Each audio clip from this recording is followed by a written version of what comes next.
Hello and welcome into Finley Stadium for a hot matchup where the Tigers, ranked number 20 in this preseason poll, will take on the Pikeville Bears. They're receiving votes in this poll.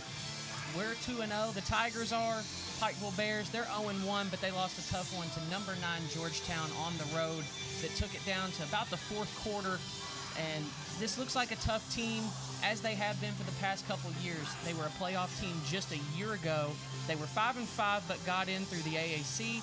They actually end up with a win over Baker, get through the first round, and finish 22nd in that postseason poll. The Tigers feel like they have a little bit of unfinished business there, Khalil. They finished 21 in the postseason poll, as well as beating Pikeville to start their season last year on the road at Pikeville in a thriller where we saw a 15-yard penalty set the Tigers up off the kickoff for a perfect shot for a touchdown to win with 39 seconds left on that clock.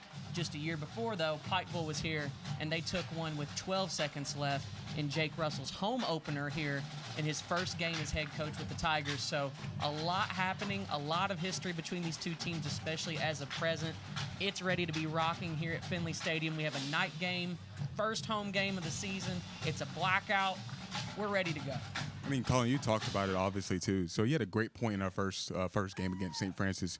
You talked about this team needs to forget who they were last year, not hang on that little thought right there, but they need to remember and tap into who they are this year, right? But some things honestly carry over.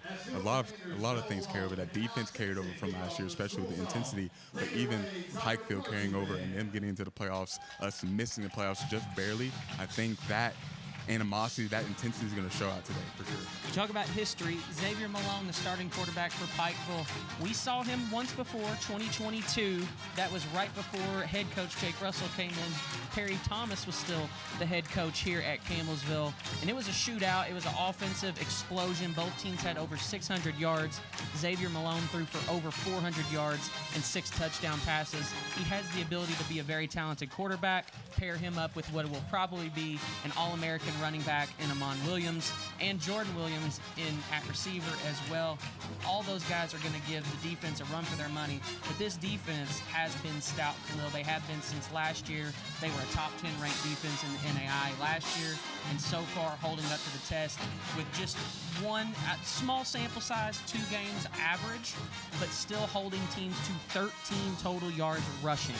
That is almost unheard of at the NAI level. They're projected to be a really elite defense, and we talk about those calling cards and what that defense really hangs their hats on. Coach Ford, Coach Owens, Coach Atwood, that whole coaching staff does a great job instilling it into them starting in the fall. So getting after the football, all 11 hats to the football, playing with their pursuit angles, playing with physicality, playing with speed, playing with energy, and we see that every single game. Especially in those first 2 weeks, we saw that. You know, of course, we went against St. Francis. We were up 28-7 on them at one point, so of course they're going to pass a little bit more.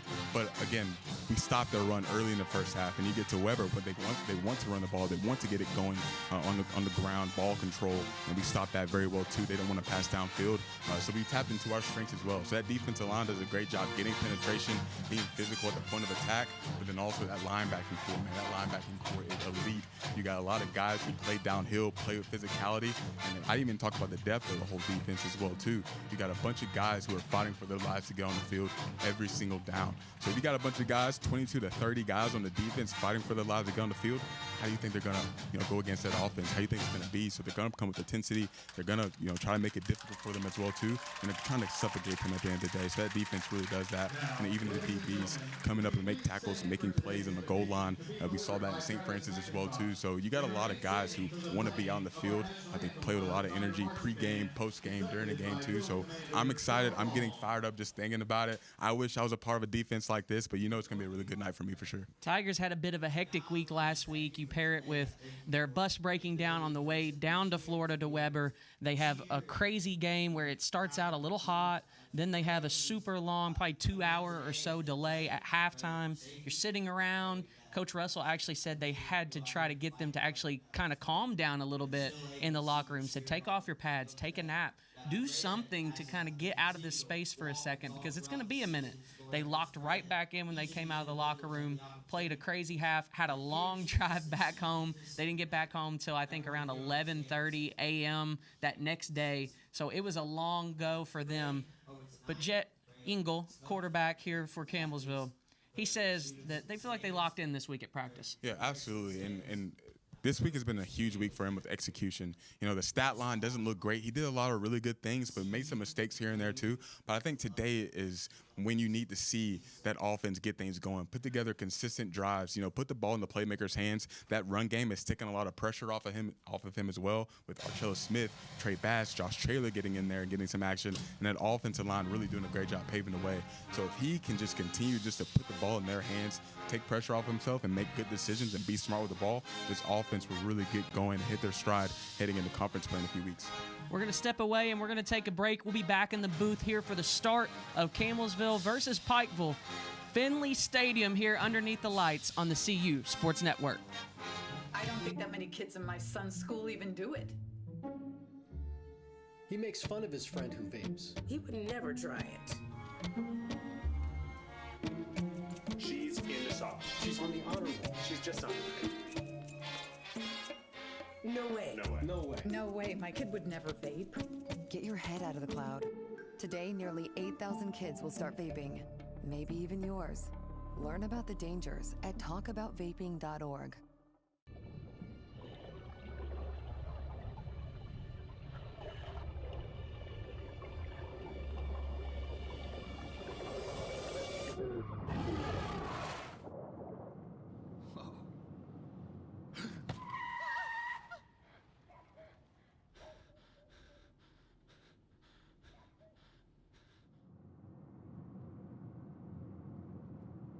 Eyes forward.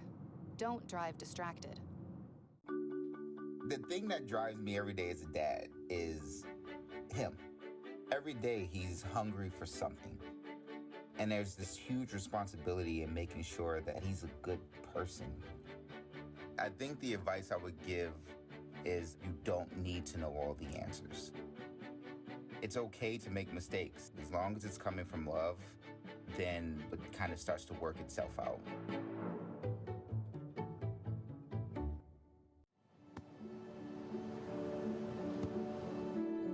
I don't remember how it started. Go to that. Our back and forth. It always came back. Dad! You probably don't remember what you told me, That was perfect. but I heard every word.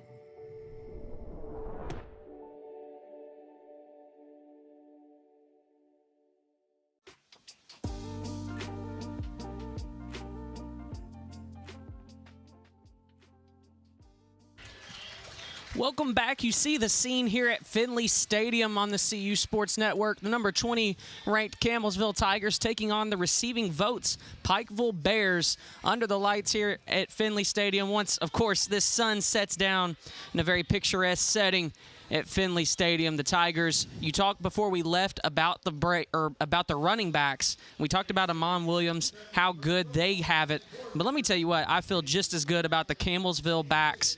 When you talk about Trey Bass, so far this season, 220 yards rushing, 3 touchdowns, 4 catches for 75 yards, and 2 touchdowns. He's averaging 9.6 yards per carry. And last year against this Pikeville defense, he had 298 total yards, 237 rushing, 2 touchdowns, and 5 catches for 61 yards. And he's doing the same here so far against these first 2 teams that we've played, and I expect no less from Trey Bass today. Man, and we've talked about it so much, Colin. He's looked different this year, and the coaches talked about it, talking with him yesterday, Coach Dom and Coach Bryson. Man, he's been working his butt off this summer, and you can really tell. You know, the speed is taken to a new level, but he's also just playing with a lot of physicality and really just a lot of grit. You know, he's has great vision. I talked to you about it after the game. He maybe had some runs in there that, you know, he should have maybe bounced to the outside as far as what the run design is, but he has that freedom to play and make plays, and we really saw that last week especially too. So he's off to a really good start this season, and I've just been really happy to see him out there and making some really big plays for us. And we talk about what I mentioned that this team needed to be this year's team, not last year's team. What I meant by that is we've lost a lot of people from last year's, a lot of our production on both sides of the ball. But I mean, I don't know a coaching staff that has done much better of a job to go out and target transfer players either within their own league of the Mid-South Conference or at the NAI level in general, guys that know this level of ball and go out and get transfers like Troy Oliver, Roland Hazard Jr. on the offensive side, guys on the other side like Darius Willis Jr. He comes in, Aaron Cyrus from Adams State. They step in on the defensive side of the ball. They fill gaps that were left open, and now this team still looks like it hasn't really missed too much of a beat. Yeah, you can't really convince me there's a coaching staff that works harder than ours. You know, they do a great job recruiting, but they also do a great job of install and really pouring into these guys, not just on the field, but off the field too. So a lot of preparation, you know, during the summers. They're doing Zoom meetings as far as going over the scheme and going over what their assignments and their roles will look like. You know, they're doing a lot of stuff install and fall camp. You know, every day I see them in that welcome center downstairs in the theater, and they are, you know, going over things. I've been in a few defensive meetings too. So, man, they do a lot of coaching. They coach them up a lot on the field, off the field, and you can really just tell when you see a smart defense out there who's always in the right position, is always making plays, and just really getting after it too. So great job to this coaching staff once again for doing a great job with recruiting when it comes to those transfers, but even seeing some freshmen get in there, getting into the mix and making some big plays. Captain's out there on the field, ready to get things started with this coin toss. Khalil, talk to me a little bit about our defensive side of the ball when it comes to the DBs, because some people might say, well, you're giving up 252 on the pass and 13 on the rush. You know, but it's obviously a very effective defense. They're not giving up very much, but sometimes it's been a little bit of a bend, don't break mentality. Yeah. And, of course, some of it also plays into the fact that, you know, when we played Weber, we started sending in guys. You know, we were on to the second, third string guys, and that's when some of the main yardage, especially in that game, started going up. I mean, yeah, you know, Weber didn't pass a whole bunch in the first half, especially. They just weren't really comfortable throwing down the field. They do a lot of screens, and they run the ball a lot, honestly. But that second half, we were able to put in some of the reserve guys, or some of your freshmen, some of your 3s and 4s. So they're out there getting reps, which is great reps, and they only let up 1 touchdown though too at that end. Yeah. You know, but also, you know, St. Francis, that's honestly a really good team, and especially a really good offense led by probably one of the better quarterbacks, if not the best quarterback we'll see all season in Coca. So he did a really good job. You know, he's experienced. He knows the offense well. He gets the ball out quickly. He reads downfield, processes so well too. But you know, he's not afraid to be aggressive. So you know, we played a really good team in St. Francis and Weber. We were able to really control the game and do our thing. I think this defense is, again, projecting in an elite way, especially stopping a run. And hopefully today, this will be a really big part in stopping that pass and seeing that pass rush, you know, get after a little bit, but also seeing how those DBs really defend, especially having to play some man zone and really switch things up and make it difficult for Pikeville. And if you're following along on our video coverage, you saw Trey Bass right there running back up the way, back up this tunnel, and he was hyping everybody up. We saw him pregame with the rest of the team. Him and Darius Willis, these two have been the big voice. And I tell you what, it says a lot about Darius Willis. He comes in from a rival college, comes in from the Battle of Highway 55, just 15, 20 minutes down the road. And he comes in, and he's already a leader on this squad, especially a vocal leader on this squad, and really has command over those DBs. Yeah, he's not afraid to be himself. He's not afraid to be vocal. He's a huge tone setter, especially for that defense, and just making sure the guys keep the energy up. You talked about last week with Weber and how difficult that can be to really get back into the swing of things, but they came out there ready. They came out to go. They came out with their chant. Right now you see them on the field doing swag surf. They're getting it going, and who's leading the way? You got D. Will, you got Trey Bass. You know, so you got leaders like that who can lead by example, but also be a vocal leader. Is so huge for the locker room. And yes, it does say a lot about D. Will, how he's able to get himself so acclimated so early into the team. And the Tigers head out on the field here in a blackout, rocking the black pants, black jerseys with the maroon stripes, and maroon helmets with the white numerals and letters on the side and back. The crowd is loaded and ready to go down here. They got their cowbells. A lot of people dressed in black for the blackout. Got a good bit of a student section going here on the far left side of our press box from where we sit. It is a good night for football. I tell you what, it's turning into a very picturesque evening. The sun is starting to set. It's starting to get a little bit cooler. It starts to feel a little bit more like Campbellsville football here at Finley Stadium. I mean, man, this is the perfect setting, and we talked about it even the pregame, like right now too, and I'm juiced up, man. Like, it feels like I'm about to, like, I've been preparing for a game all day, and I'm about to go out there on the field. I'm not, and I'm kind of thankful that I'm not. I don't know what my body would go through if I was out in that field, but I know the guys are ready and they're pumped up. You know, being in front of your home crowd for the first time too, and it be a night game, second annual blackout game, they're ready to go for sure, and they want to make a statement, especially heading closer and closer into conference play, especially too. So we're gonna see some really good football tonight. Tigers are ready. The crowd is ready. We are ready, and we'd like to also extend a very special shout out and welcome to all those watching on the Urban Edge Network as well. Super excited to have you all along for the ride and show off a little bit of Campbellsville football in what should be a hotly contested matchup, as it has been for the past 2 years. 2 points has separated the last 2 years, and the Tigers are ready to go. Like I said, you know, there has to be a tiniest bit of thought in the back of your mind. You feel a little slighted from last year. Yeah. You feel like you should have been a part of the playoffs. You feel like you did what you needed to do, but you came up maybe just a little bit short.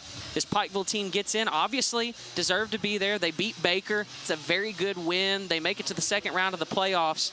But you beat this team to start your year, and you're just sitting there, and I think they're ready to go and take this one home in front of the home crowd. And for sure, and this is a solid team. Watching them back against Georgetown, like, they were neck and neck with Georgetown, and they had multiple opportunities to win that game. Just came down to some turnovers, but they did a great job getting stops. Quarterback did a great job moving down the field and getting the ball into his playmakers' hands as well too. You know, so when it comes to this team, this is still a solid team. You know, so we're gonna have to go out here and really bring the physicality and bring the intensity. You know, I got a few keys to success, Colin, that I just want to mention out real quick for the broadcast, especially limit the big plays down the field, contain number 5, the running back, and then also offense needs to put together good drives, and this needs to be the start of that game for sure. The game is underway with a touchback, and Pikeville offense will start 1st and 10 as they look to get their day going, but this defense is ready to play some stout defense. Coach Atwood out there already barking out orders halfway out on the field, getting his play call in. He's ready to go as always. He's got his own get-back coach over there on the sideline. No more of an amped coach, I believe, than Coach Atwood down there. Xavier Malone heads out to start things. Amon Williams to his right. And expect to see a lot of no huddle today, especially we struggled against St. Francis in that first game. So you're going to see some no huddle. You're going to see a lot of empty, a lot of pass sets, a very pass-heavy offense right here. Tigers bring 6 off the start. Malone finds his target, number 2, Jordan Williams, all ready to start his day. And I think that's just short of the chains. A gain of 9 on the first down play. It'll be 2nd and 1. And we talked about Amon Williams, number 5, the running back for Pikeville. He is a very dynamic running back, and he is very legit, very elite. But also number 2 is someone we'll see today a lot, Jordan Williams. He really gets it going in the pass game. Right there we see on the crosser, gets hit pretty early for a big first-down gain. Amon Williams heads out of the backfield. Right over the middle to the big tight end, number 87. It's Grant Scott, the junior out of Pikeville. He comes up with a big first down gain and moves it to the 46-yard line. So I was curious to see what they're going to do with that screen game. So early against Georgetown, they will do a lot of screen, and they see how Georgetown is so aggressive on getting down and getting blown up those screens. So right here, they start off with a little screen and go and get something over the middle to the tight end. Trips here on the near side. Malone hands off with Amon Williams. He runs right up the gut and right into the belly. Yeah, but they know that we are a physical defense. They know that we like to get downhill, so they know we're going to be aggressive on those screens especially too. So they start out in that screen and go pretty early, which is an interesting thing to see from Pikeville here as they get ready for second down. Tyler Ballard is wearing 36 today rather than his usual 33. It's who made the tackle, trying to blow up the screen game on Jordan Williams and couldn't quite get there. Makes it another 3rd and short, 3rd and 1, as they move into Tiger territory onto the 45-yard line.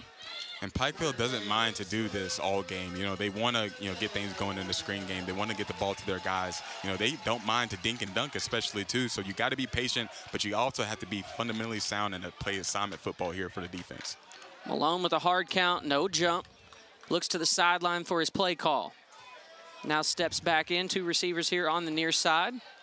One up top. Amon Williams stands to his right, just offset.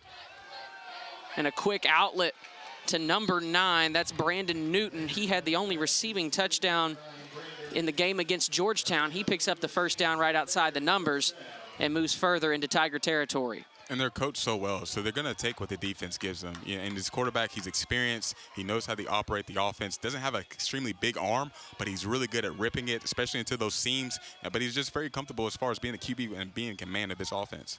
1st and 10, Malone's going to throw outside the numbers once again. And another big pickup from Newton. As so far, they're just able to kind of dink and dunk their way down the field so far.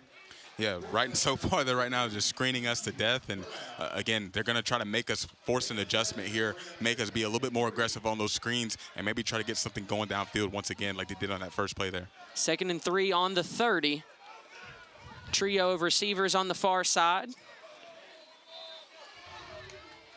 Malone looking that way again.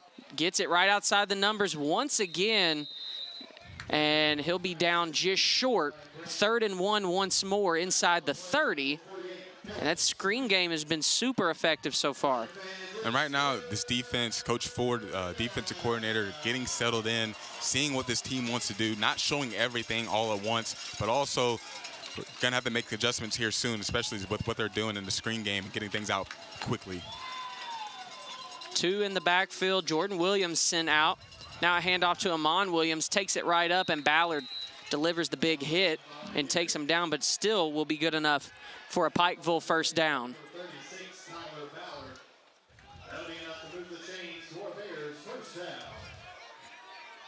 Wasn't really able to establish that run game against Georgetown, but right now mix it in just a little bit to help your guys out, take some pressure off the pass game. So really good play calling so far for Pikeville.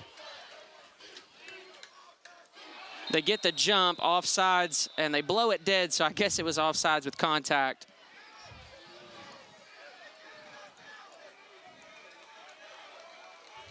That hard count got him, and that kind of fired up this Pikeville sideline. Yeah, you can kind of see they're speeding things up for us a little bit. You know, you're going no huddle a little bit. You're throwing screens out there. You're making, the defense fly around, fly here, fly there. And then right there, we get a offsides on the defense. On 1st and 5, Malone drops back, throws one end zone, and Brandon Newton hauls it in for a touchdown. And Darius Willis actually comes up, looks like he's hobbling a bit. So that's no good if you're the Campbellsville defense watching that one. Good play call there from Pikeville. Looks like he's faking it to the right, comes right back to the left. D-Will looks like he's caught flat-footed. Receiver gets behind him. And a good ball there from Malone. Extra point attempt is up and good.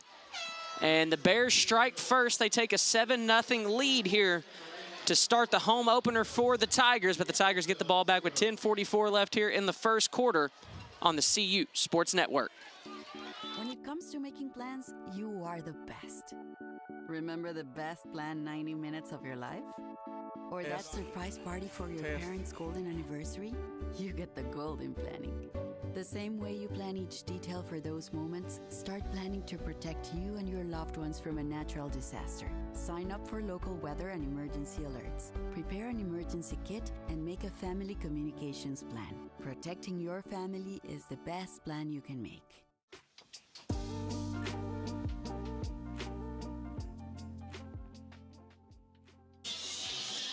Welcome back to Finley Stadium here. The blackout on the home opener of the 2025 season for the 2-0 number 20 ranked Tigers. Find themselves trailing 7-0 here against the Pikeville Bears following that 20-yard touchdown pass to Brandon Newton from the hand of Xavier Malone. Caught Darius Willis a little flat-footed, but he's actually come up and he's hobbling around a little bit here on the sideline. So hope that whatever that is gets hammered out quickly if you're this defense. Yeah, absolutely. And D-Will is a very important part of our defense. And being one of those corners. Especially we got some guys who will be ready if he's out for any reason at that point. But again, a big part of this defense, just a vocal leader, but also with his play and production out in the field. Tigers are set to receive. Alker is back. So is, I believe that's Troy Oliver.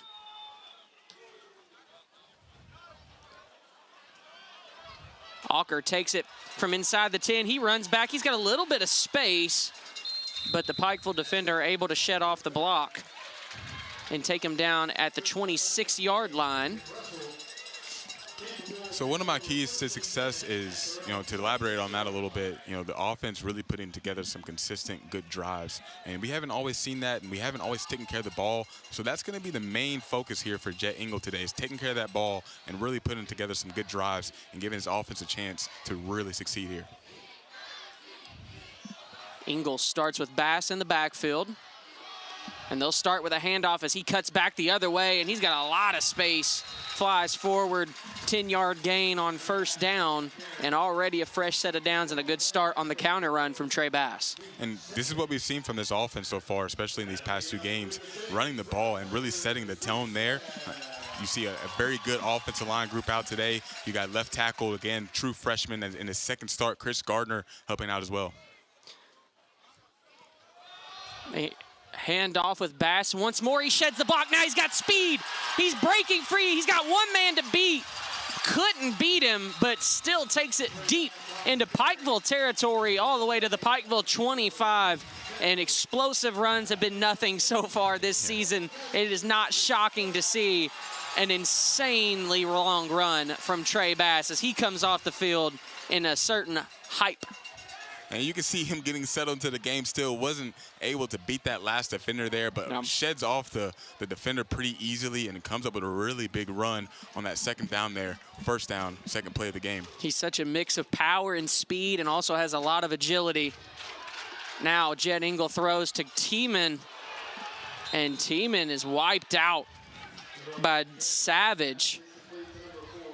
So you're going to see a lot of RPO type of offense today from the Tigers. So that's one, puts a lot of pressure on the defense as far as putting defenders in conflict, making them make decisions, and then you making a decision off that. But it also puts a lot of pressure on that quarterback to make really good decisions. If he makes a good one, it could be really good. If he makes a bad one, we can see some really bad plays here like we saw last week against Weber. So especially today, Jet has to make those good decisions, read it out pre-snap, and really get his offense going post-snap and making those good decisions. Engel has Archellus Smith in the backfield. He pulls, now having to roll to his left. Looking for Tiemann, can't find him. Had a little bit of contact there. I don't know if it was enough to blow the whistle, but I think you certainly could make the argument that he was a little over his back. Yeah, I think the defender was, I would say he was on time right there, and it's just a really good play. Not much you can do there. Trying to just get the ball out quick and give Caden a chance to make a play. So good play from the defender. 3rd and long, 3rd and 15 from the Pikeville 29-yard line. Campbellsville checks to the sideline. Pikeville trying to make their own noise over on the far sideline. Engel looking to the left. Now throws down the left sideline, and that's long for Ashton Alker, also batted away as well from Savage as he got a hand on that.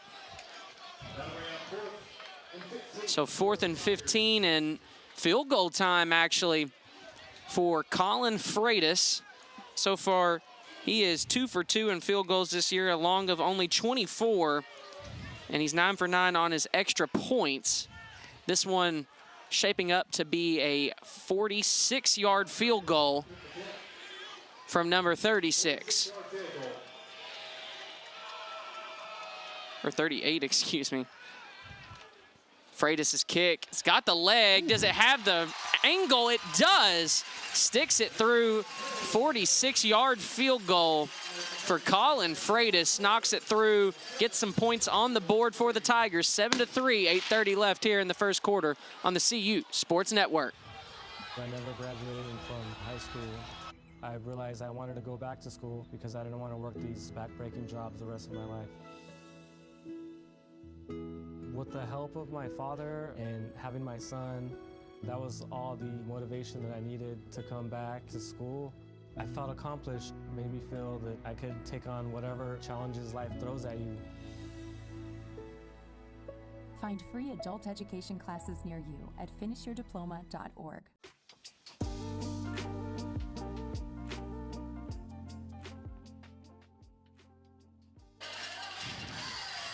Freitas with a 46-yard field goal to make it 7-3. He cuts the deficit to 4 with 8.5 minutes left here in the first quarter as his Tiger defense gets a second chance to come back out and try to shape things up.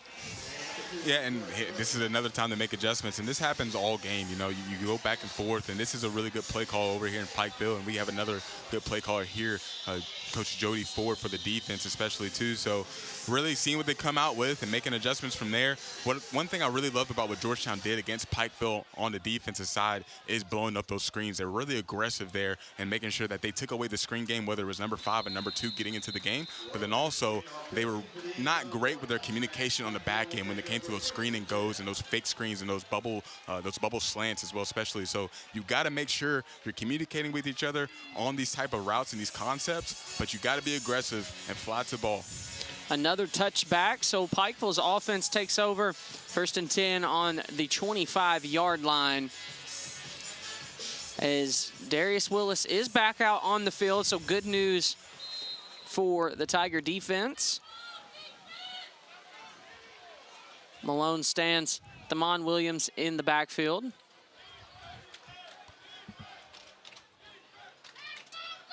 Looking immediately outside the numbers on a short throw over to the sideline for a quick gain of about 6 on the play.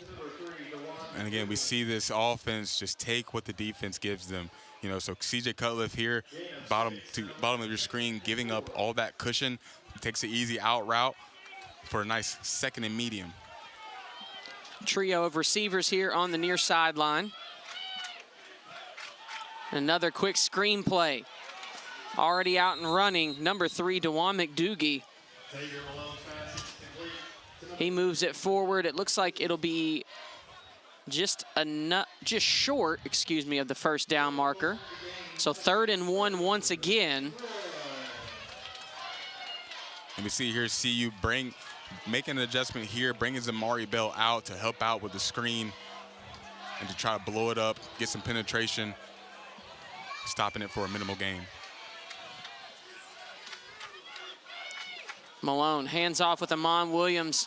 He's got a lot of room to run, an easy first down and more as he breaks towards midfield. And he's brought down at the 47-yard line, still in Pikeville territory. Again, a very talented back. Wasn't really able to get it going against Georgetown in the run game. Did have some big runs here and there, but most of his production came, through the air.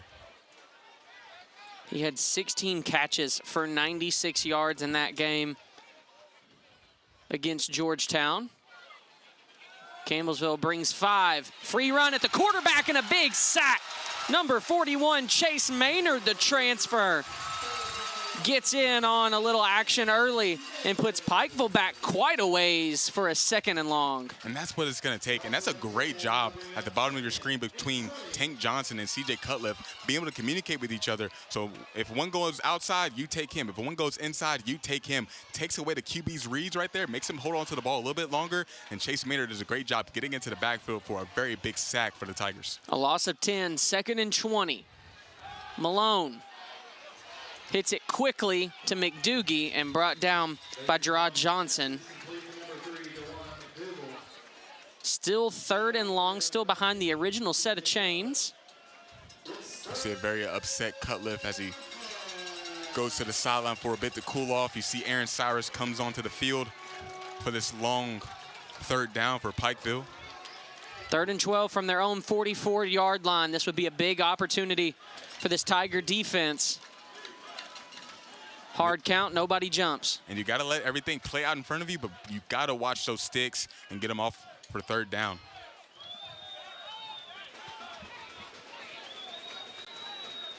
Malone settles in.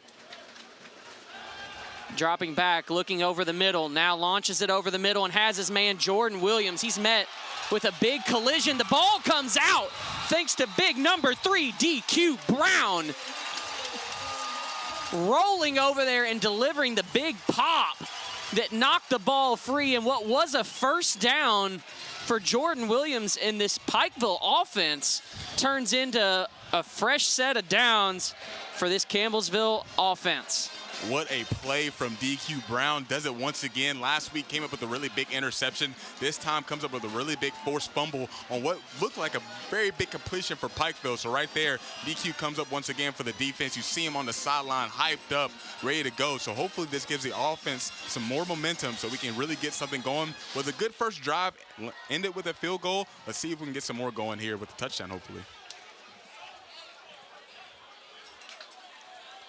And there's a challenge flag on the field. It was hard to see how that ball came out. Looked like it came out initially on that hit, but hopefully we'll get a good look on the replay here.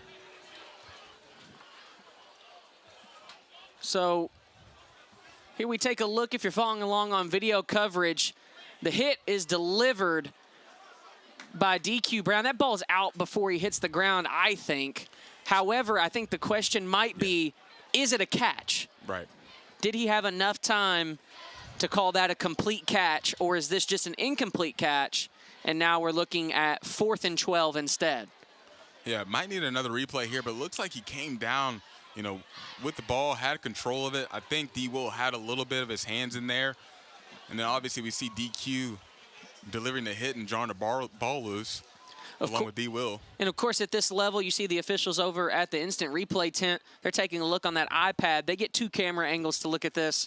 It'll be the main camera angle and also a far camera angle on the other end behind the band. That one probably wouldn't have got a great look at it, but it would come from a main angle. This isn't one that they're looking at, but it is one we get to look at.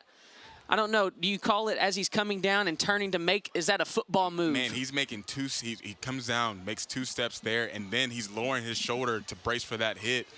I'm feeling like this is a catch here for Pikeville, which is going to be a forced fumble for Campbellsville and a turnover. But that main camera angle, camera 2, would be the one that they were looking at down there on the sideline.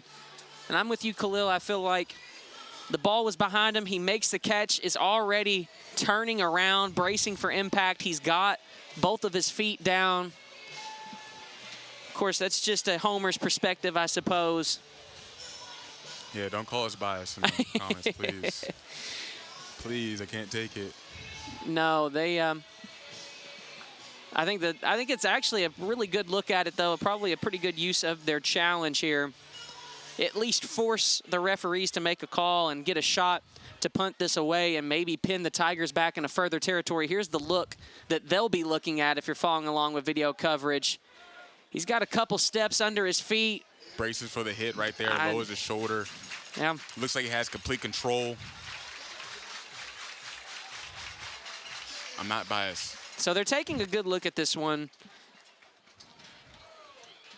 So the ramifications of this one is you're looking at either Tigers ball on their 32-yard line, or you're looking at a 4th and 12 and a chance to perhaps pin the Tigers back a little bit further into their own territory.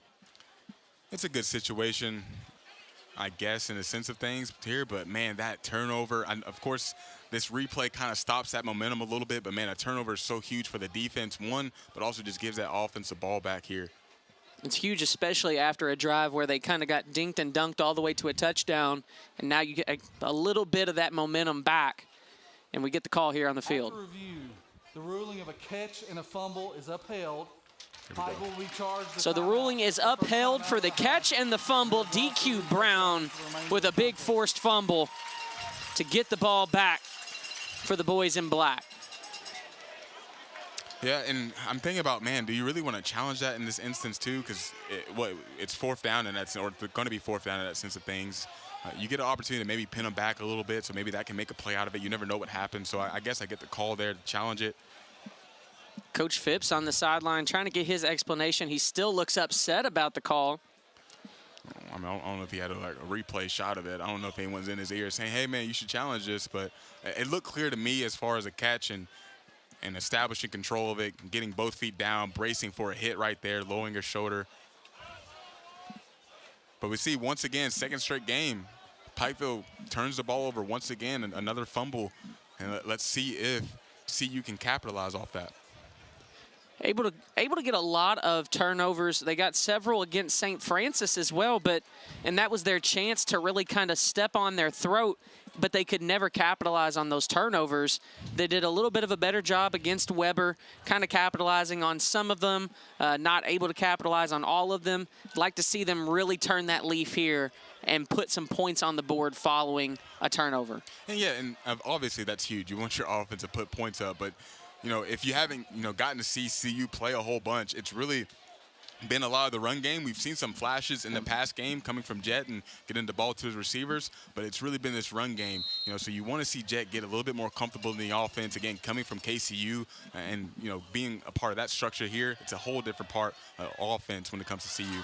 Engel hands off with Bass. He takes it to the right side and stumbles ahead for about 4 to 5 yards on the carry. So, and going back to that, it's a whole different structure when it comes to you're going from KCU to, CU being a part of a new, game plan, offensive scheme, RPOs. You're not used to it necessarily as far as running the amount of RPOs they're doing and what you're reading out there. So he's only been here since, a little over a month, July 30th. So he's still learning and still getting comfortable, but we're seeing him take some of those steps. We just need to see that a lot more here today.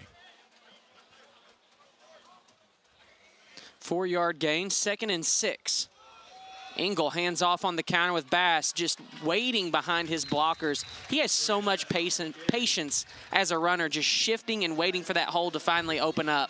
Absolutely, doing a great job, just being patient. Offensive line doing a great job, especially getting up to that second level. We saw that there, getting hands on linebackers, and that's going to be huge. If you can give Trey Bass, Archella Smith, these guys space, they're going to make a lot of big plays, and we saw it on that first drive especially.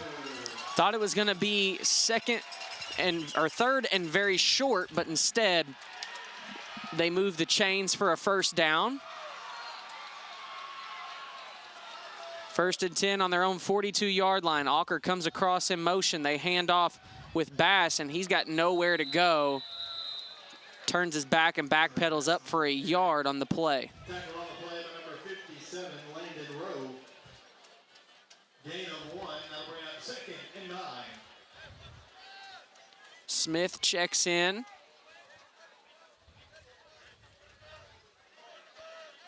Two by two here for Jet.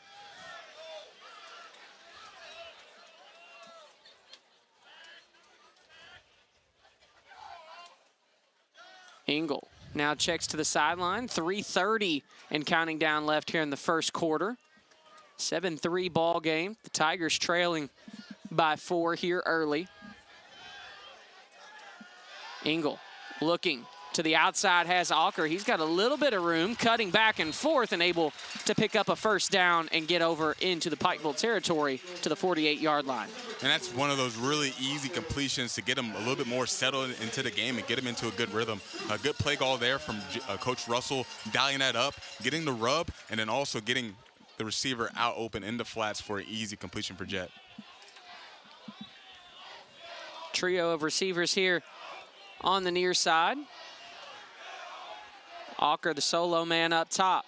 They hand off with Archella Smith. He has to spin off of his own blocker, and he piles forward for about 1.5 yards, 2 yards on the carry. Archella Smith on the carry. And man, you talk about a running back with terrific vision. Archella Smith has showed that in the first 2 weeks of football. Of course, last year came on late, but we really saw him make some huge plays for the offense, especially with some running backs coming in and out of the lineup. Archella has been really consistent for us, and it's good to see him out there, and hopefully can spring open some really big plays today too. Bring in a little bit of a bigger package as Jack Busey checks in for Jay-Sean Pritchard. 2nd and 8. On the Pikeville 46.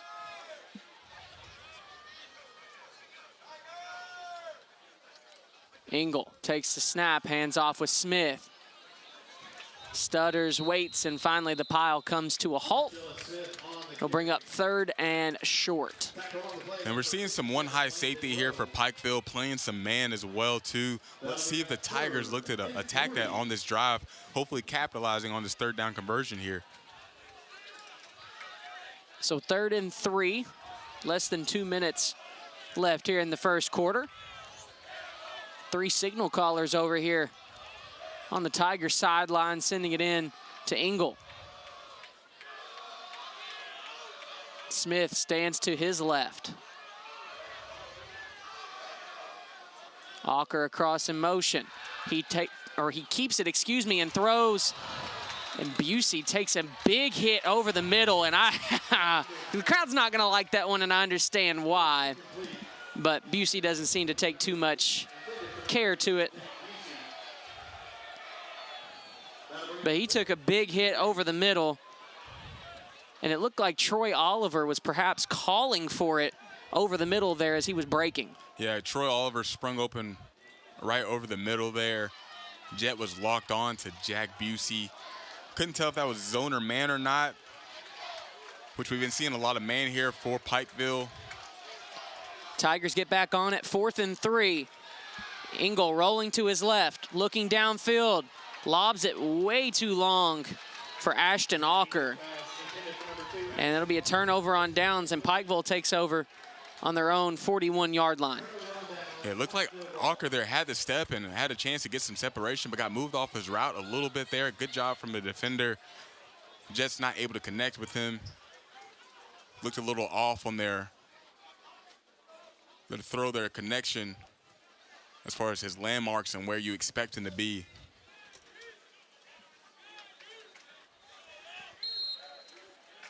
So Pikeville takes back over. They're trying to tack on to their lead. 7-3 ball game. 1:07 left here in the first quarter. Tigers rush 4. Malone looking over the middle and picked off. Now looking to take it back. Will he have the space? Does he have the speed? Gerard Johnson. Give them 6. Touchdown, Tigers. Defense steps up huge once more. And a big takeaway from the sophomore out of Georgetown, Kentucky, makes Pikeville pay for a long throw over the middle. Fireworks rings out over Finley Stadium, and the crowd erupts on a pick 6. I think we might have gotten away with one right there. I don't know if you saw it or not, but looked like possibly holding on the defense that goes uncalled. You see Amon Williams going down the middle there. Might have been held a little bit, couldn't make a play on the ball. Ball looks almost overthrown now because of a result of that. And then you got Tank Johnson being at the right place at the right time, making a really big interception. The snap is fumbled on the extra point. Thankfully recovered. There's a flag thrown in. And now there's another flag thrown after the fact.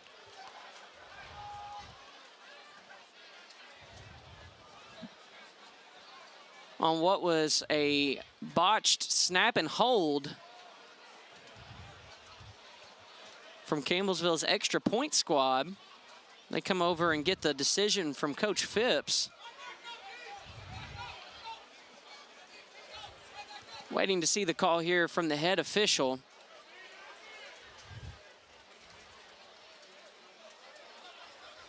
Illegal block in the back, number 89, Campbellsville. That penalty is declined. The result of the try is no good. A block in the back the play, from Jarrett Finn is declined. Unsportsmanlike conduct, number 89, Campbellsville. And unsportsmanlike, which will be enforced 15 yards on the kickoff. You can't get 2 penalties there. That's a tough one for sure, especially when it impacts special teams and where you're having to kick off from. But don't let that bring down the mood too much, folks, because the Tigers with a pick 6, and let me tell you what, there's no defense probably more ready to get back out on the field in short order than coming off of a defensive touchdown. Yeah, man, they stay energized, they stay juiced up, and that's a huge play there from Tank. You know, DQ made a huge play on the drive before that, so your safety's coming up big. What a great start for this defense after giving up that first drive touchdown to Pikeville. Pikeville heads back out there. 2 straight turnovers on 2 drives, swings the momentum back towards the Tigers, and they have a 2-point lead with 53 seconds left in the first quarter. Lopez will have to kick away from their own 20-yard line thanks to the unsportsmanlike penalty. How nice is it to have a defense that can help you out a little bit, right? Always nice. You don't have things going on the offensive side of things, but again, they're going to keep at it and get this thing righted. But we'll see the defense have another chance to make some big plays. And that defensive momentum always can carry over to the offense. They feel it. This squad is one. And the kick from Lopez is a booming kick that sends the return man pedaling backwards. He catches it at about the 6-yard line. And Bass forces a fumble, but he's able to pick it up off the turf and now brought down at the 16-yard line. What a great play. I tell you what, do it all, Trey Bass. Man, that's a tough one right there. Almost put another one on the ground. Could have been another huge play for the Tigers. If you're coach, you're preaching ball control, but at the end of the day, the players got to come up and take pride in that.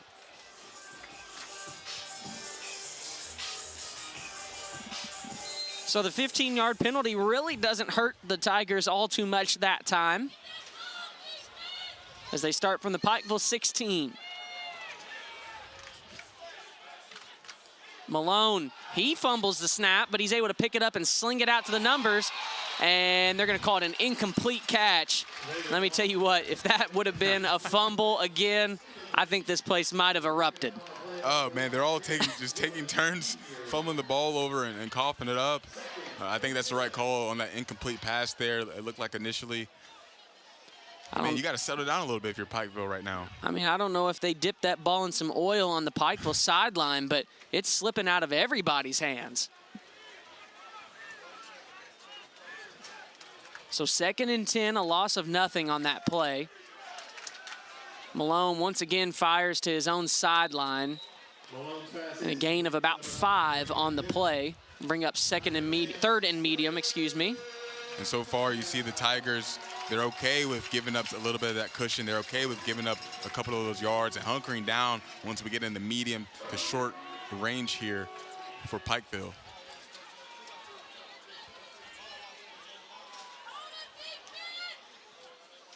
Third and 5 from their own 21. We'll see if they actually get a snap off or just let this run down. They do.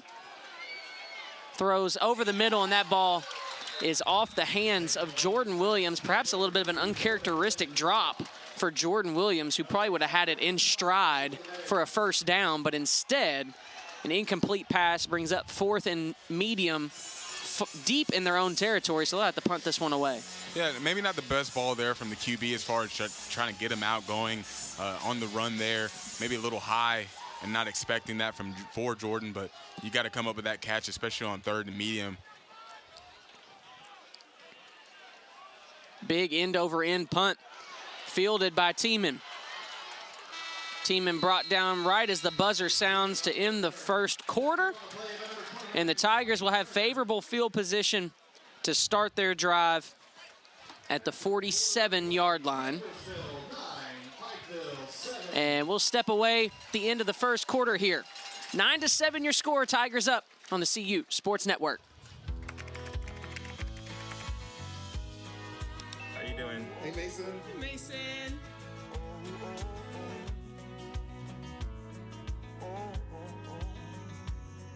Thank you. A place to make my own. A place that I call home. This place that I call home.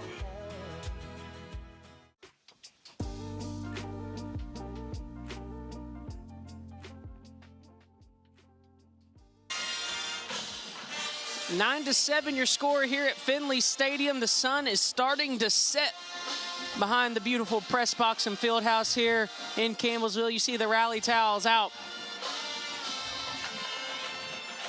for Campbellsville as their offense takes back over from their own 47-yard line.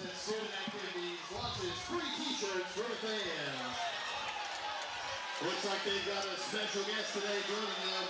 Coach Miracle is here with Bass Fishing Swag. Coach Miracle shooting out some T-shirts out of the cannon. Love Coach Miracle, our amazing bass fishing team. Head coach. Miracle out there. That's funny. Engel takes the snap. He's going to keep it. He'll keep it himself. And something we haven't seen all too much from Jet Engel in a decisive quarterback keeper and take it straight up the field. He gains about 5 on the play. Really good job from Jet right there, not to force anything. Reads it out pretty well as he's looking for, read option and then going out to the screen, so maybe a little SRO. But does a good job keeping it and making play out of it and using his legs. Yeah, I haven't seen that a whole bunch out of him, but he is capable for sure, buying time and using his legs to make some plays, what we see right there in the run game. So 2nd and 5. Engel has Archella Smith to his left. He takes it looking towards the Campbellsville sideline the whole way and batted down by big number 95, Jalen Flowers.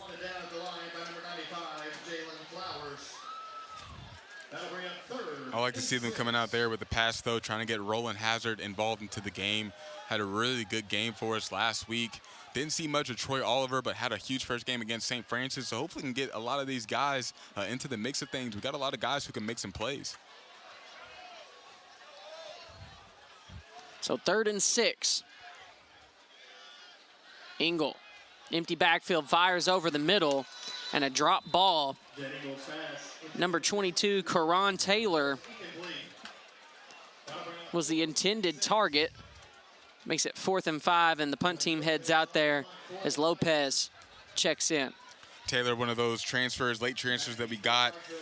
believe coming over from Tuskegee. He's been at Mercer, been at another different stop. But you'd love to see him come up with that one as he gets a little bit more immersed into the offense.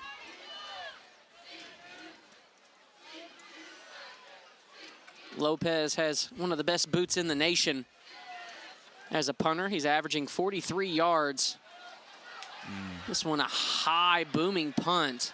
I think this one might take, actually takes a fantastic Campbellsville bounce inside the 10-yard line and will be downed at the 7.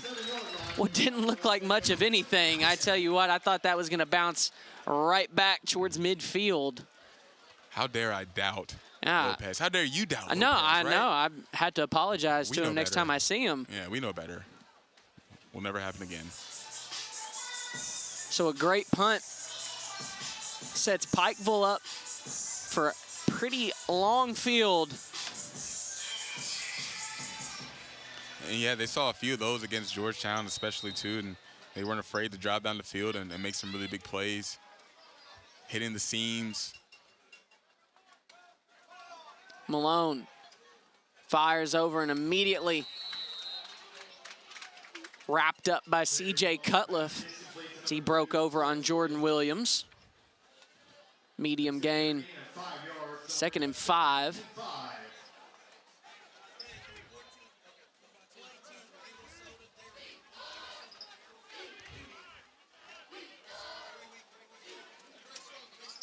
Malone has 2 receivers on the far side, 1 here on the near. Tigers bring 4. Malone will roll out. He hits Grant Scott for a first down and more. Right there, it looked like a little miscommunication between Zamari Bell and Ellis Reed. Ellis Reed's been doing a lot of following and shadowing that running back, Amon Williams. Zamari Bell goes out there with the running back as well and leaves a tight end wide open over the middle of the field. Hurry up offense. They throw outside the numbers on a screen play and a big block. Ellis Reed trying to chase down number 3, McDougie. Really good job there from Pikeville getting the call in early and seeing numbers out there on the perimeter, doing a good job in the screen game, picking up a nice first down. Pikeville getting into their hurry up quickly. First down once more on their own 43-yard line. They take the snap.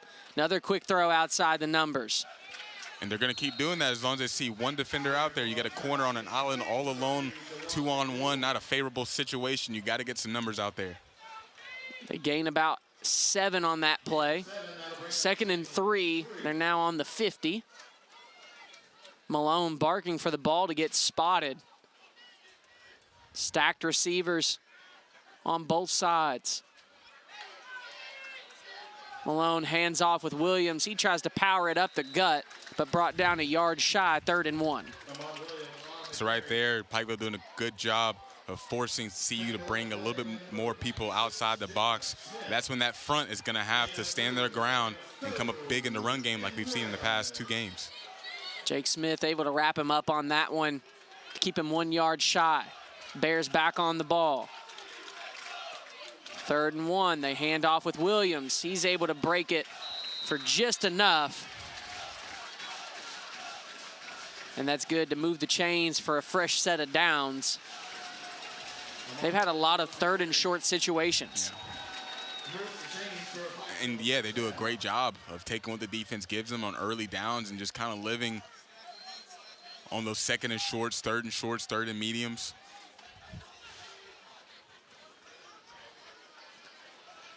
Same stack setup. Fakes that throw, now fires down the sideline and has Grant Scott brought down by DQ Brown. That takes him inside the Tiger 30-yard line to the 27. And this offense is really feeling themselves now. And again, that's what they like to do. You know, they keep going with that screen game, the screen to death, and if they feel like they have the opportunity to go with a little pump and go, you got to be ready for those. Malone hands off with Williams. He's brought down number 93. It's Malachi Moten. Good job for Moten there. Shed the block, comes up with a really good tackle on 1st down. You need to start working on getting them behind the chains a little bit. They're getting, you know, too much yardage here and on early downs and coming up with some favorable yards on those 3rd and shorts. It's a gain of 1, 2nd and 9.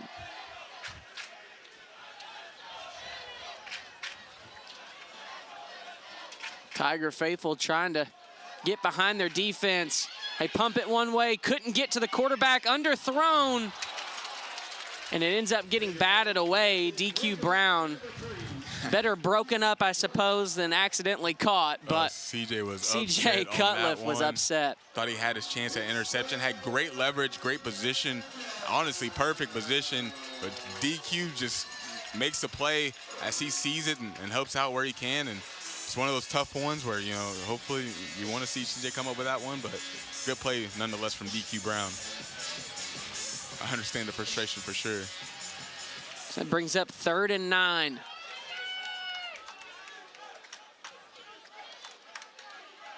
Malone now looking, he's going to take it himself, and he's got all the room in the world. Blockers ahead, and he slides down at the 12-yard line. And a fresh set of downs. Yeah, I saw a few of that on their film, on their tape.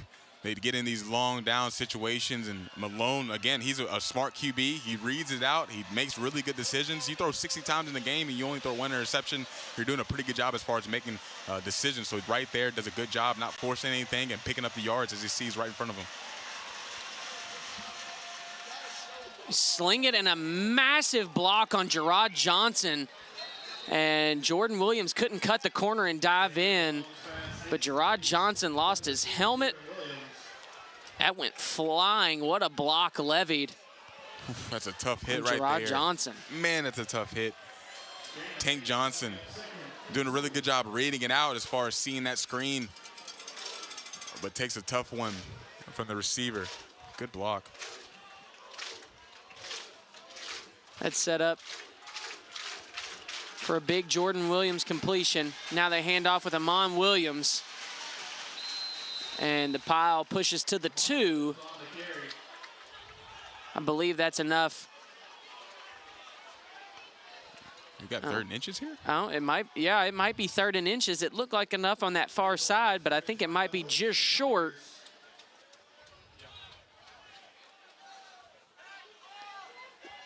Amon Williams' helmet is off, so he should have to come off for a play here. And here, this is where you need to communicate. Down so close to the goal line. You expect rub routes. You expect some, not illegal picks necessarily, but some route concepts just to get your man open or your receiver open. So you got to communicate here if you're a defense. If he goes inside, I take him. If he goes outside, you take him. A lot of talking going on between the two sides down there right now. And I think the officials are coming together. I believe they were saying that Amon Williams had his helmet ripped off. I don't believe him.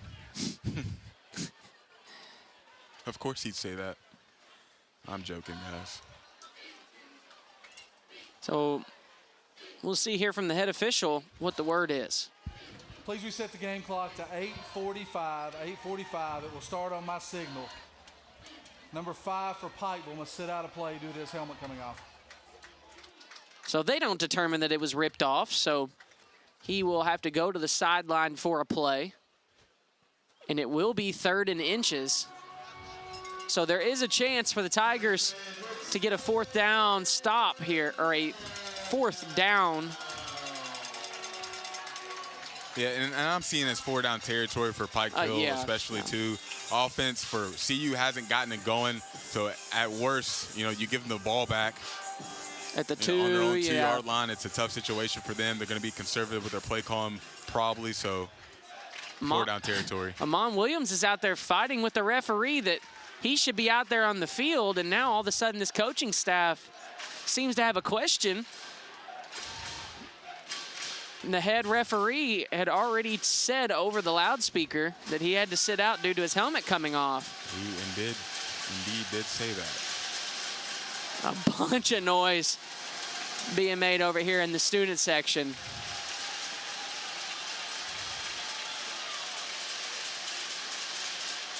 So that'll bring in Jaden Pepper, a redshirt freshman, in 3rd and inches.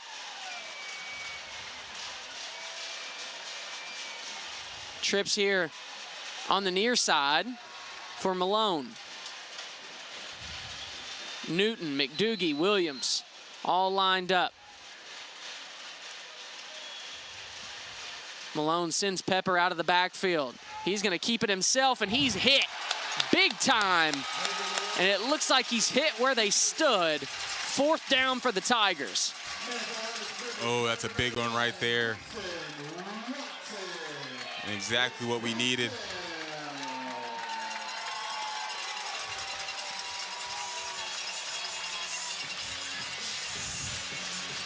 Awesome play from big Tyson Watson, number 99.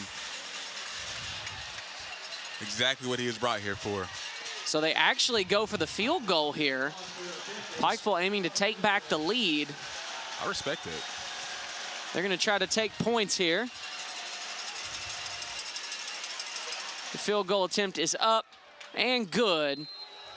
So the Bears tack on 3, and they take back the lead 10-9 with 7:52 left here in the first half. We'll be back on the CU Sports Network.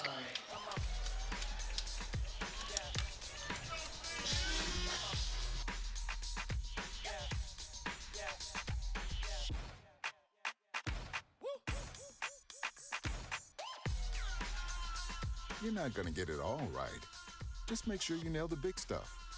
Like making sure your kids are in the right seat for their age and size. Get it right at nhtsa.gov/the-right-seat.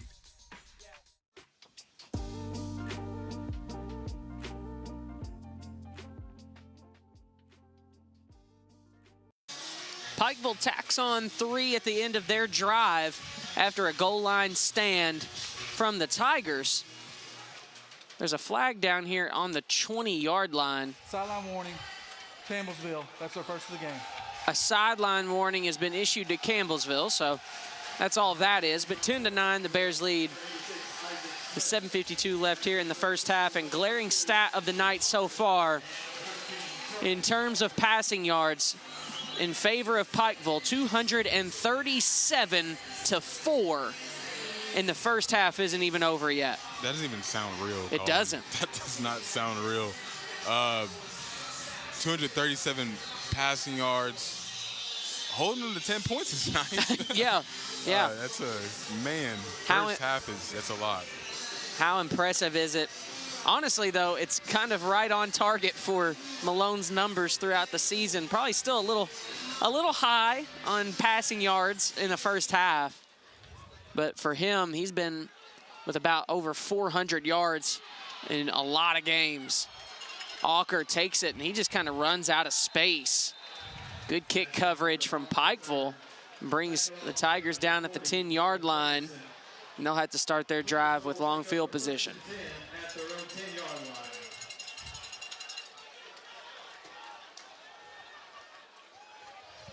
Here you see Pikeville getting 3 points and then still gets us backed up in our own territory here.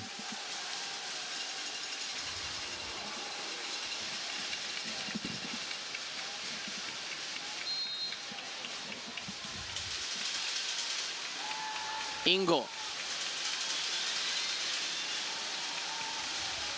takes the snap, hands off. Blockers in front, but Bass drugged down. A good job from number 20, Caleb Anderson, to get around that edge. He's their tackle leader right now on this squad, showing why they're on that run. Man, really good job from him because we had blockers out front ready to go, and Trey Bass is ready to follow him. So really good job from number 20, Caleb Anderson.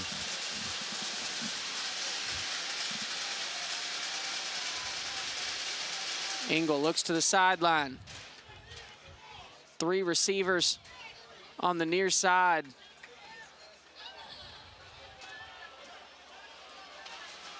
Trey Bass stands to his right. Engel looking, fakes the first one, now throws to the sideline. He was looking for Trey Bass, but Bass not able to break out on his route. It looks like he was looking at the official for a holding call. Yeah. As he was going up against Savage. And typically what would be a good decision as far as trying to get it down to Bass and show the attention there to the referee that, hey, I'm getting held here. But we don't get the call. Now we got a 3rd and long. So 3rd and 12. 3rd and 12 for the Tigers from their own 8-yard line. Engel steps up, makes an adjustment. Brings Alker across in motion. Steps up into the pocket. Now he's going to take it and run. He's got a lot of free space. He's past the 20 and past the 25. You got to call something there. And he is taken out of bounds. He's not. I think he stayed probably a little on his feet for a little too long without ducking out of bounds. I think that's the only reason you're not going to catch one right there. I think it's one of those situations he's giving himself up. I don't know. I guess I don't sound like a defensive player today, don't I? Fresh set of downs for the Tigers and a little bit of breathing room off of their own end zone as they're now out to their own 29-yard line off a 21-yard gain from Jet Engel.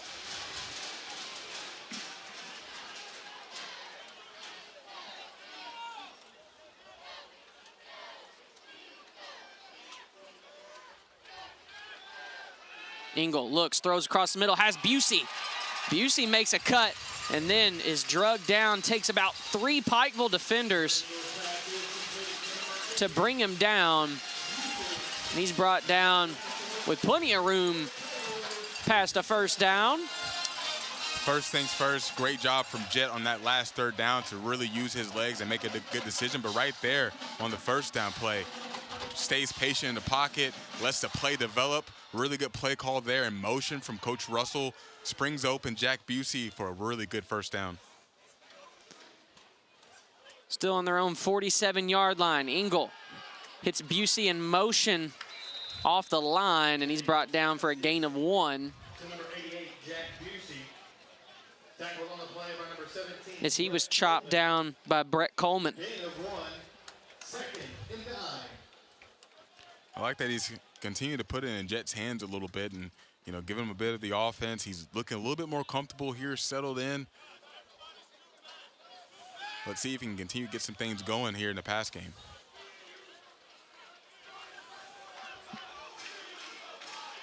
Engel, hands off. Archella Smith makes a cut, steps up, only able to gain 3 takes it to the other side of the 50-yard line and a flag thrown. Smith comes up a little gimpy. Not sure what the flag was. It was after the play. So perhaps a little extracurricular there among the pile.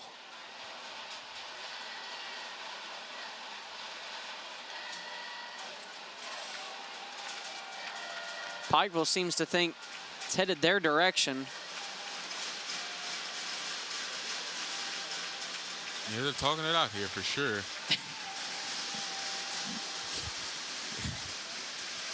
Here's the call. Play, unsportsmanlike conduct. Number 25, Campbellsville, 15-yard penalty, 3rd down. And unsportsmanlike on Archella Smith for 15 yards. He's the one that came off the field gimpy. So we'll take a look at this replay here if you're following along on video coverage. Looks like the defender has his leg, pulls his leg, and Archellus responds. Second man gets it right there. That's how it usually goes.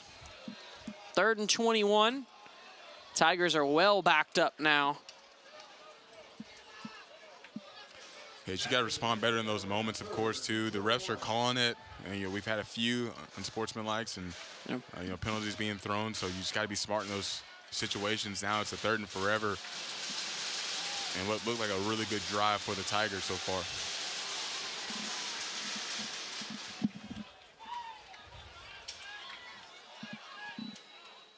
So 3rd and forever from their own 36-yard line. Engel looking over the middle, launches one, looking for Hazard, all over his back. And nothing called as Damian Watts was in coverage. He'll get the pass breakup on Hazard. Yeah, that's a tough one right there. And for me, it kind of goes either way. I know he's on his back, and you could lean towards the offensive player right there and give him that call, but refs aren't giving a whole bunch today in that regard. And letting him be physical, as it looks like he actually had a hold into the back of his padding there on the way up. And that one fielded by McDougie short of the 30.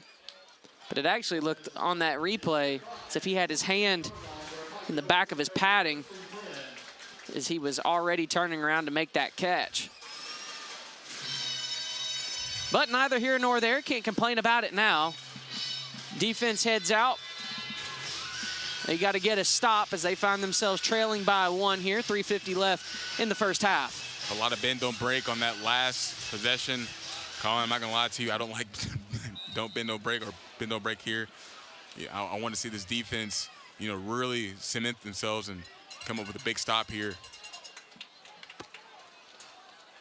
Malone handed off with Amon Williams, and in the backfield was Malachi Moten, but he chose Malone rather than Amon Williams, and Williams gains 8 on the play. Yeah, Pikeville's done a good job so far in just mixing up the play calling, and they've gotten a lot going so far in the run game. Williams with the carry. He has a first down and drug down by Ellis Reed. Tackled on the play by number 48, Ellis Reed. That'll be enough to move the chains. But already a fresh set of downs for this Pikeville offense. They're starting to move a little bit under the legs of Amon Williams.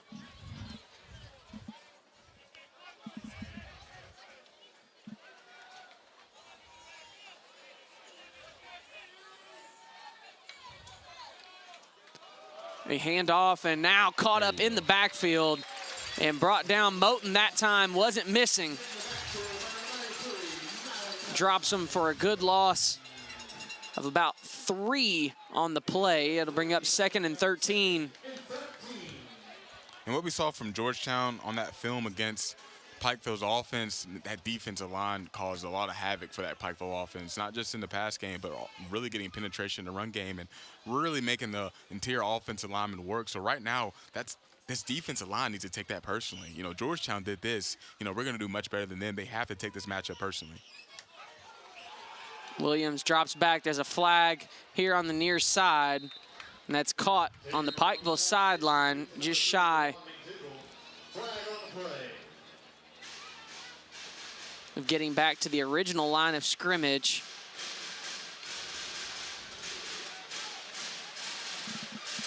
But the flag was here on the 40.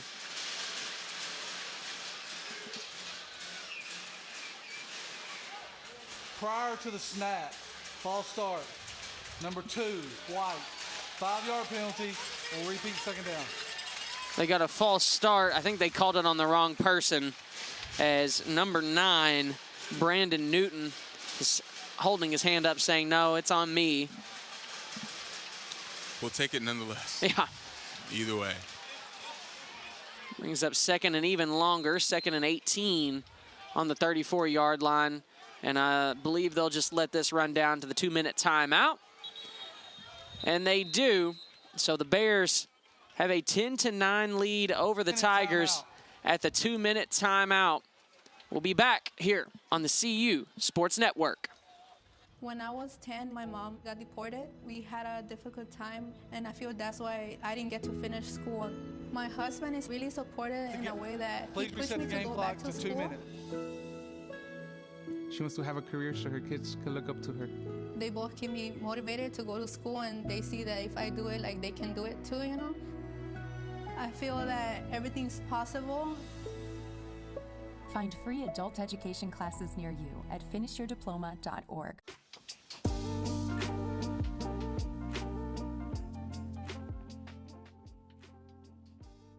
10-9 after the 2-minute timeout here in quarter number 2. The Bears on top of the Tigers here in the home opener at Finley Stadium. A night game, the only night game on the schedule for the Tigers here at home. Looks like right before that 2-minute timeout there, they came out in an empty set. First time seeing that today, if I'm not mistaken, from Pikeville. They do love to come out in that set, and that's a really good time for them to start getting that running back involved in the pass game especially. And with 2nd and 18, it is an empty set. Amon Williams lines up outside right at the numbers. 3 receivers here on the near side. Malone dropping back, looking over the middle. He steps up into the pocket, being chased down. He launches one down the field to Williams.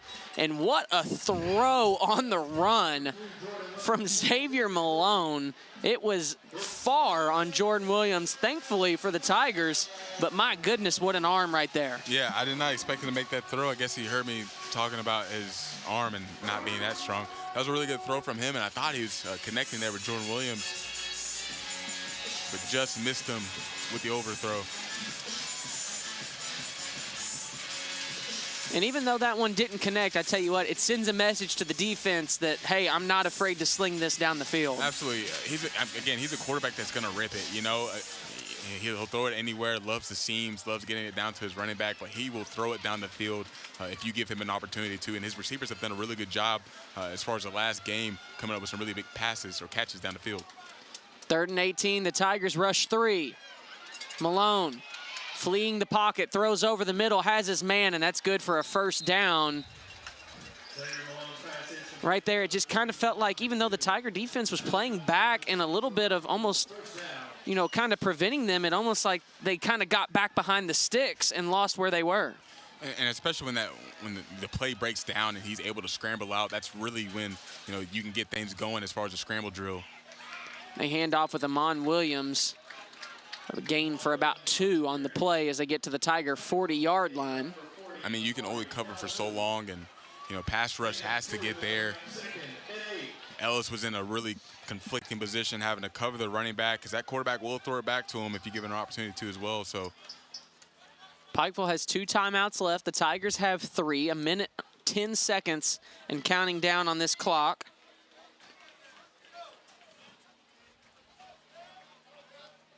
Taking their time here at the line. Malone looking. That one batted away, deflected. And they're going to say it was just deflected on the throw. And it's not a fumble, so that brings up 3rd and 8. And that's what it's going to take. Collapsing that pocket, getting pressure, getting it into his face, and making him make difficult throws down the field. So Malone lines back up. Jaden Pepper stands beside him, the redshirt freshman out of Greenville, South Carolina.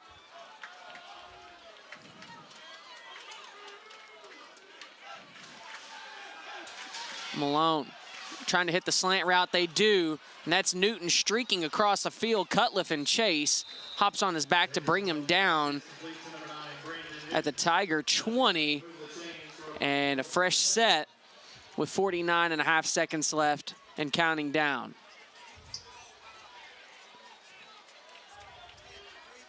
Tigers hustle back to the line. They try to get the screen, and a great job jumping all over it. Looks like Christian Davis out there, if I'm not mistaken, number 5 on the play. Hard to see the number from here right now, but again, really good job for him to jump the screen out there and make a huge play for them on first down. Yep, it was Christian Davis able to get behind the block and break up that screen play. 2nd and 10, clock stops on the incomplete pass, 38 seconds left. And that's what it's going to take on those screens. One guy blowing everything up, making a play, and then everyone else in the back end waiting for those screen and goes. Crowd into it on 2nd and 10. Malone looking to his left, trying to hit Newton. Diving, outstretched arms, still too long for Brandon Newton as it falls incomplete. Hit Aaron Cyrus right there with a double move. Gets enough separation. You'd love for the quarterback, if you're Pikeville, to connect on that throw. Saved us on that one for sure.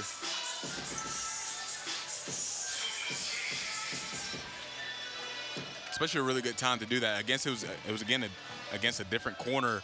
The first one was CJ Cutliff on that slant, but you go right back to the corner on that side, hit him with a double move. Nice play calling there and decision making from the quarterback and play caller in Pikeville.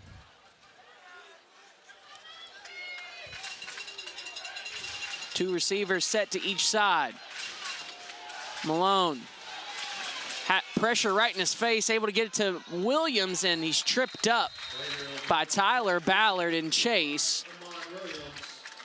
Moten was all over Malone. He sent him backpedaling past the 30. He's going to complain. He's not going to get any sympathy from the man in the white hat. Very big play there from Ballard, obviously on 3rd down. Gets a shoelace tackle. Again, that's a running back you want to get down before he gets going in open space. Pikeville took a timeout to stop the clock, 26 seconds.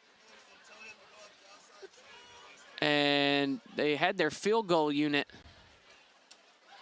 on the field. They did take a timeout. Maybe talk it over here. I would assume they just go for the points, of course, but I would have thought it was CU would have called a timeout to stop the clock, but Isaac Smith comes out. He's 1 for 1 on field goals. Well, 2 for 2 now, I guess, on the season. He's 1 for 1 today. Hit a short one just a second, or right there at the beginning of the half. But these stats so far, these dinks and dunks, are you starting to see a little bit of that change there from the defense? You said you were getting, you wanted them to get a little bit more involved on the defensive side and not just allow the bend, don't break. Do you feel like you saw that in that drive? There's it's a lot of bending right now still. A lot of bending, but, you know, forcing it on this 4th down here, field goal, that's that bend, don't break part. So they're not breaking once again, doing a better job as far as getting them down or getting them off the field on those downs. But you had multiple opportunities early on the drive to get them off the field, and you couldn't come up with a big play and big stops. A 33-yard field goal attempt for Isaac Smith. Snap, hold, kick is up. And good for Isaac Smith as he tacks on another 3. 22.1 seconds left on the clock in the half. 13-9 lead for Pikeville. We'll be back on the CU Sports Network. Women are bad with money. That's what the world's been saying for centuries. But now we've got something to say. Save it. It's time to save ourselves by saving our money. Until we're no longer 80% more likely than men to live in poverty in retirement. Save it. The falsehoods, the feelings of fault. Then, the funds. Learn how to save for your retirement at wesaysaveit.org.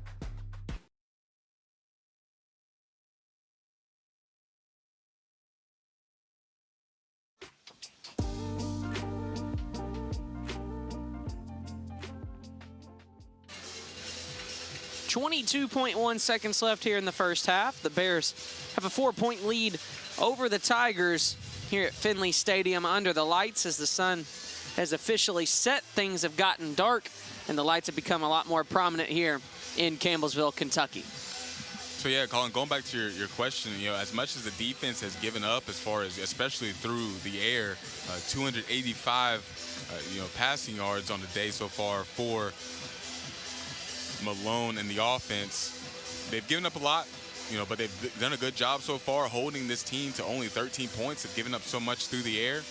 This is when the offense, especially getting the ball back after the half, needs to come up and make some really big plays, help out their defense, take some pressure off of that defense, and play some more complimentary football, of course.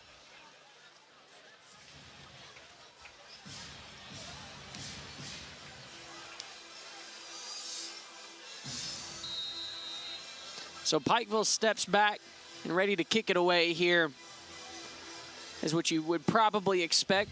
Unless a big kickoff return occurs, Tigers will probably look to run the ball and take this into half. Walker fields it at the 5. He brings it out, trying to shimmy and shake down the Tigers sideline, but not much room to go as he steps out at the 26-yard line.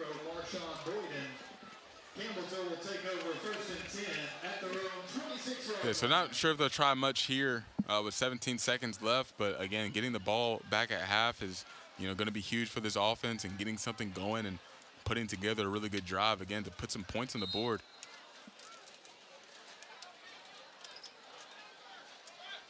So Engel steps up, Bass to his right, trips on the far side. Hazard here solo on the near side. Looking across the middle for Hazard. He slides down, makes the catch for a first down. 10 seconds on the clock. Oh, man, they had a lot of time going. A lot of time ran off that clock because it's supposed to stop since the chains need to move. Yeah, we need to fix that. Like, there's so much time ran off the clock. There's a good 4 or 5 seconds that probably dripped off that clock. The timeout was taken by the Tigers, who have 2 left now after using that one. A quick 10-yard completion to Roland Hazard sets them up at the 36-yard line. Yeah, not saying it'll make a big difference now, but just for standard practice, and refs need to be aware of that. You'd love to get that fixed. So the Tigers trying to pull a little something here. I'm not sure if they're trying to just get it close enough to maybe take a shot down the field at half, or what their play is here. But the Tigers trying to make a little something happen so far early on.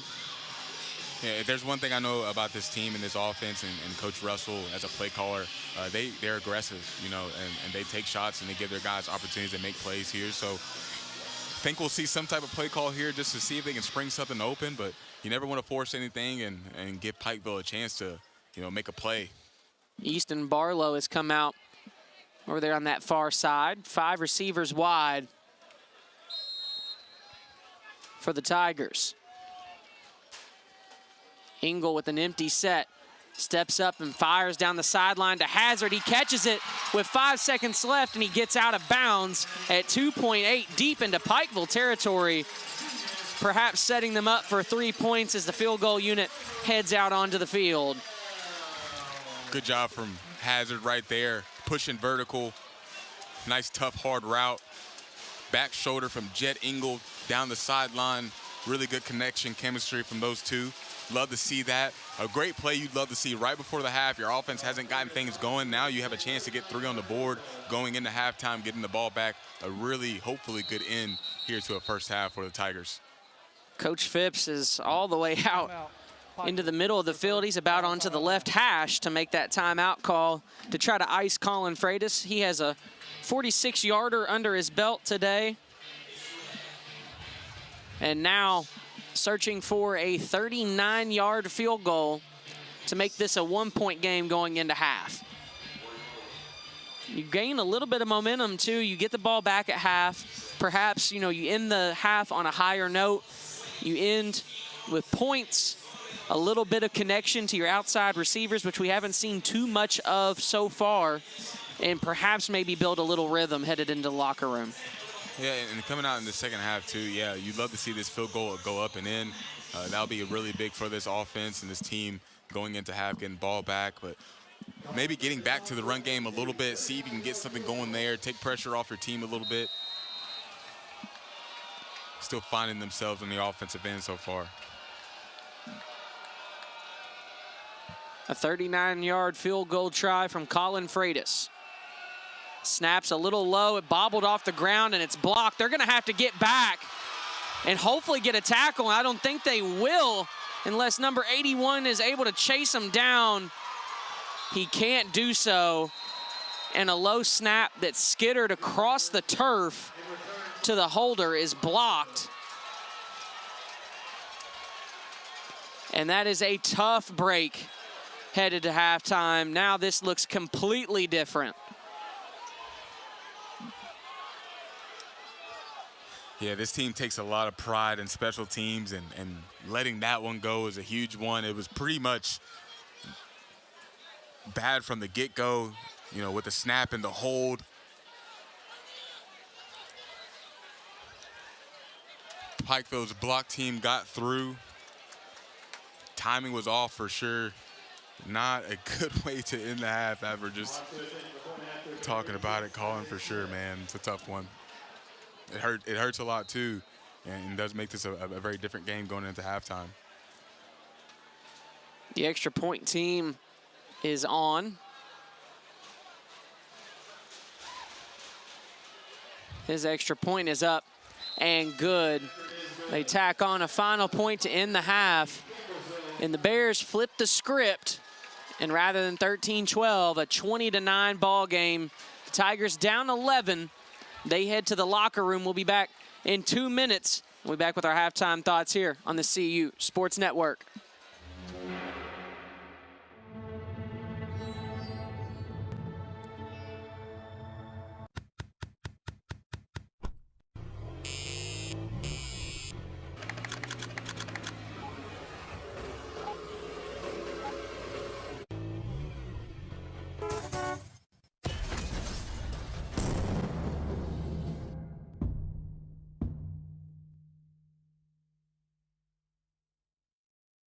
I debate all day. It's what I do.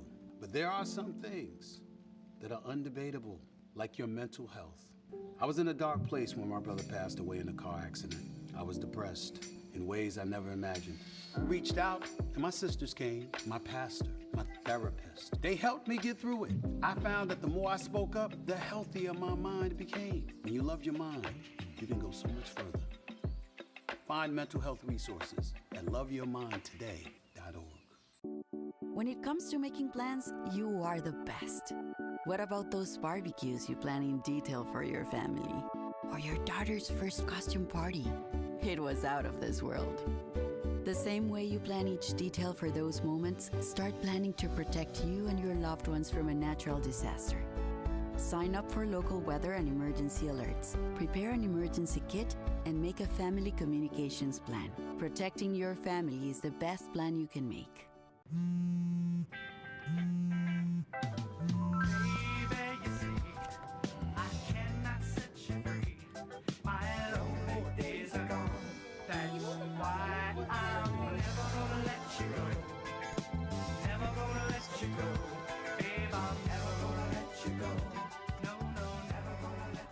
Here you go.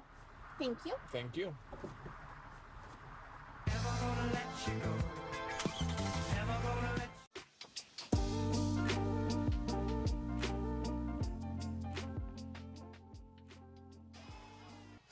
Welcome back to Finley Stadium here at halftime. The Tigers, instead of going 13-12 on hopefully a made field goal, the Tigers end up going 20-9, and now it's an 11-point lead for the Bears. So quite the flip of the script for this Tiger team who thought they may be going into the break down 1, instead down 11. Yeah, operation from the get-go was pretty much jumbled. You know, the timing of, the field goal attempt, the snap, the bobble hold.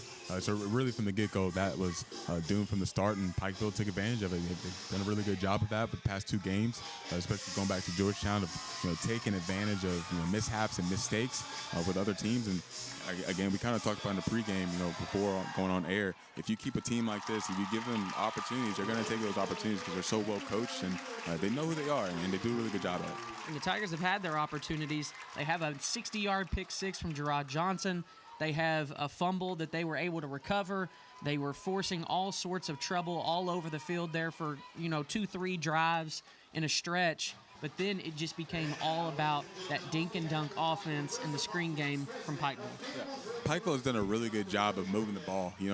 Over almost 300 passing yards in the first half is not great and not what you want to see. And I know the defense expects a lot more out of themselves, and they want to do a much better job when it comes to, really stopping them early and on. But they've come up with some really big third down conversions, especially staying on the field, but also mixing up the play calling, going some screens, going some screen and goes. Going into this game, you'd say, man, if I can contain number 5, Amon Williams, if I can contain number 2, Jordan, I'm in a pretty good situation. But they got other guys who are coming up big for them, especially too, and quarterback is doing a great job, Wheeling and Dillon. Defense still has come up with some really big stops and come up with some really big turnovers.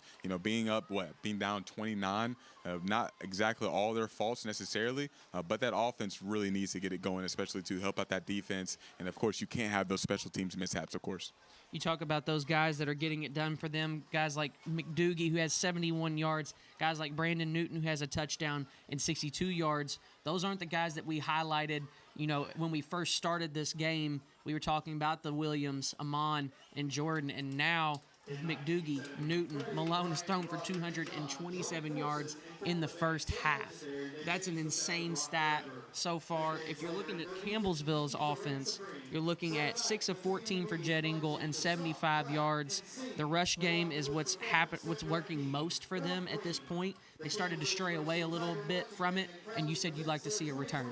Yeah, I'd love to see the run game get back going. I think that can open up more things for your offense. We've come to some really stale parts of the drives. We had that unsportsmanlike from Archella Smith that really stalled our drive, especially too. So I'd love to see that run game get back going, open up the field for us a little bit more, because I think we saw some flashes in the past game. It's really just about being consistent and not making mistakes.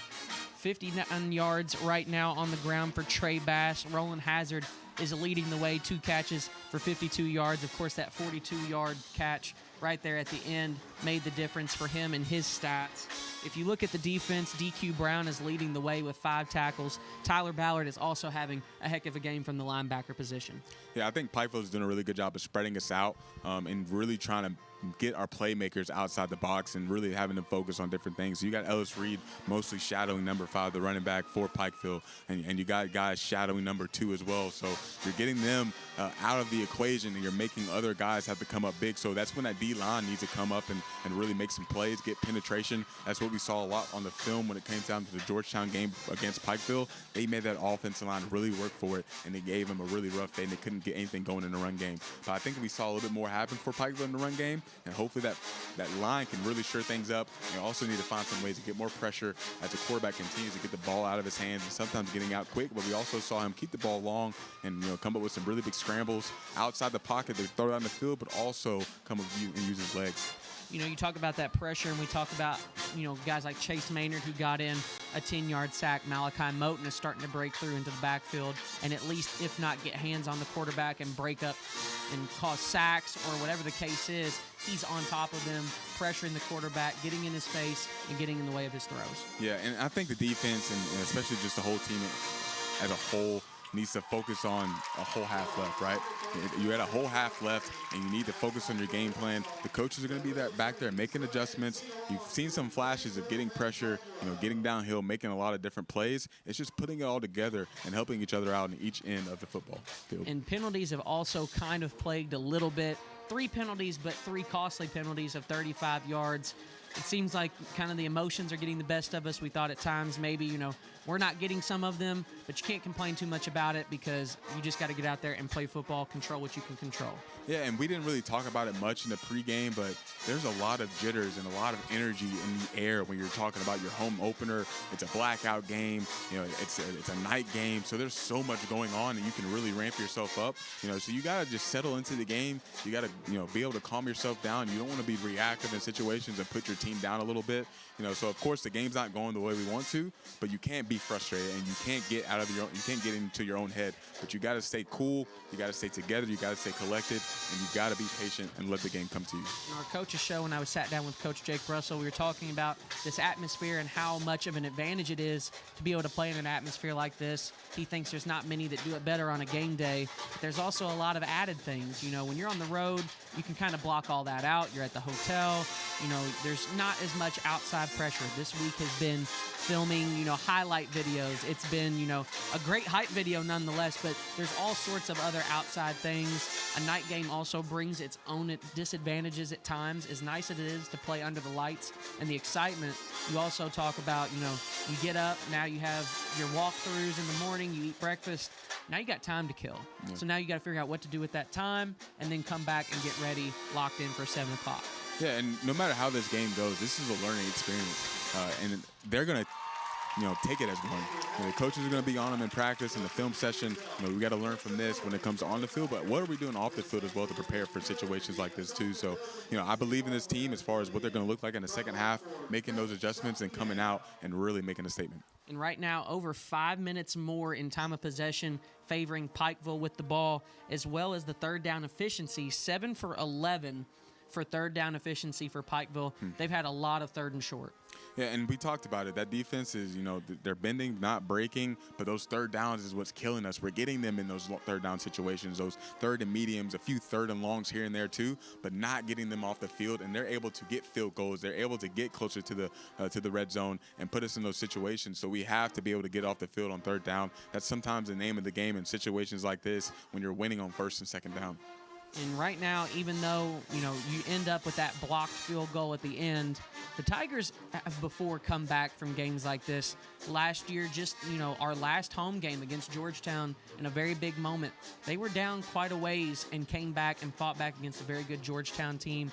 Obviously went to the playoffs. They were top-ranked, Mid-South Conference champions. They've been here before, and they can do it again. Yeah, coaching staff has definitely been here before. They've been in situations like this, and you got a lot of guys from last year who have also been in this situation, saw how the Pikeville game went, saw how the Lindsay game went, saw how the Georgetown game went. So you obviously have that experience, but it's also you're facing a new type of adversity because of those new players as well being more immersed into this situation now. So how are they going to learn from it? How are they going to challenge each other? How are they going to rise to the occasion when it comes down to it? We're going to step away for our extended break, and when we come back, we'll give our thoughts for the second half of this action as Pikeville leads 20-9 over the Tigers here on the CU Sports Network. When it comes to making plans, you are the best. Remember the best planned 90 minutes of your life? Or that surprise party for your parents' golden anniversary? You get the golden planning. The same way you plan each detail for those moments, start planning to protect you and your loved ones from a natural disaster. Sign up for local weather and emergency alerts. Prepare an emergency kit and make a family communications plan. Protecting your family is the best plan you can make. How you doing? Hey, Mason. Hey, Mason.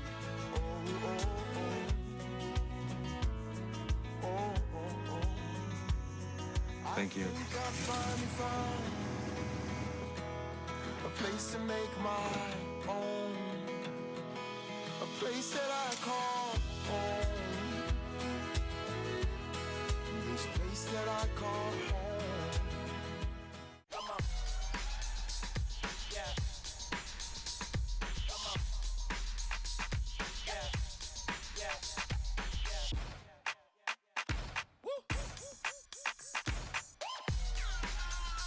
You're not going to get it all right. Just make sure you nail the big stuff, like making sure your kids are in the right seat for their age and size. Get it right at nhtsa.gov/the-right-seat. When I was 10, my mom got deported. We had a difficult time, and I feel that's why I didn't get to finish school. My husband is really supportive in a way that he pushed me to go back to school. She wants to have a career so her kids can look up to her. They both keep me motivated to go to school, and they see that if I do it, like, they can do it too, you know? I feel that everything's possible. Find free adult education classes near you at finishyourdiploma.org.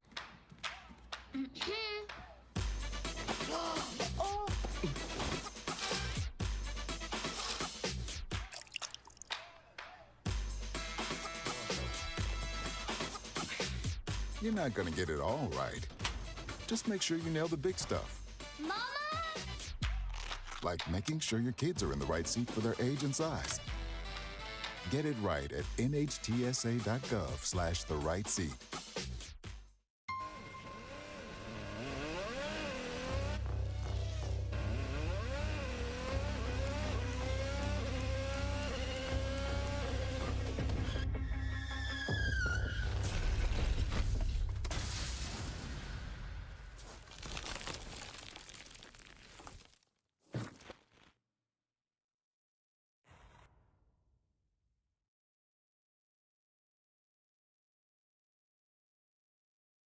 Women are bad with money. That's what the world's been saying for centuries. But now, we've got something to say. Save it. It's time to save ourselves by saving our money. Until we're no longer 80% more likely than men to live in poverty in retirement. Save it. The falsehoods, the feelings of fault. Then, the funds. Learn how to save for your retirement at wesaysaveit.org.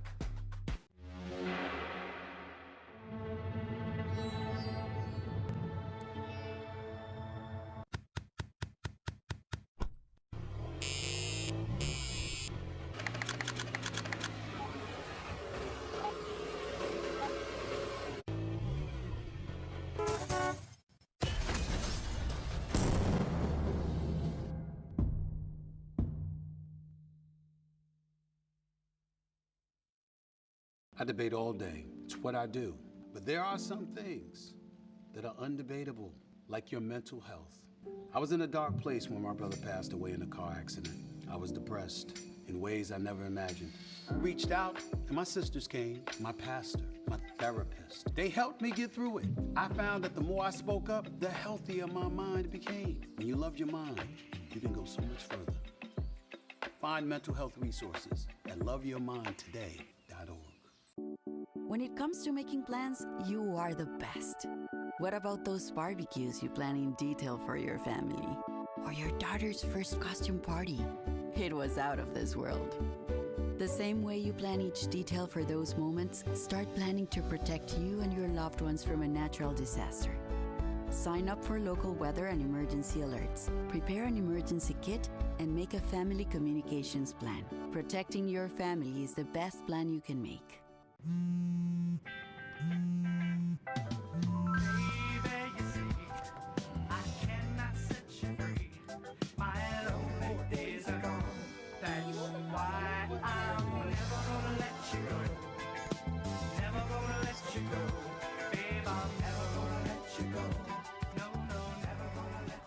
Here you go.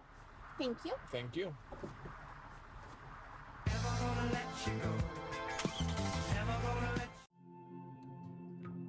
When I was growing up, my mom was extremely tidy.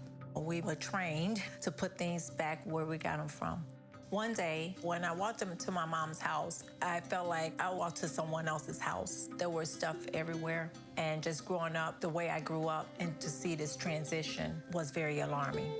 When Sean talked to me, it was a wake-up call, and that's when I went to the doctor.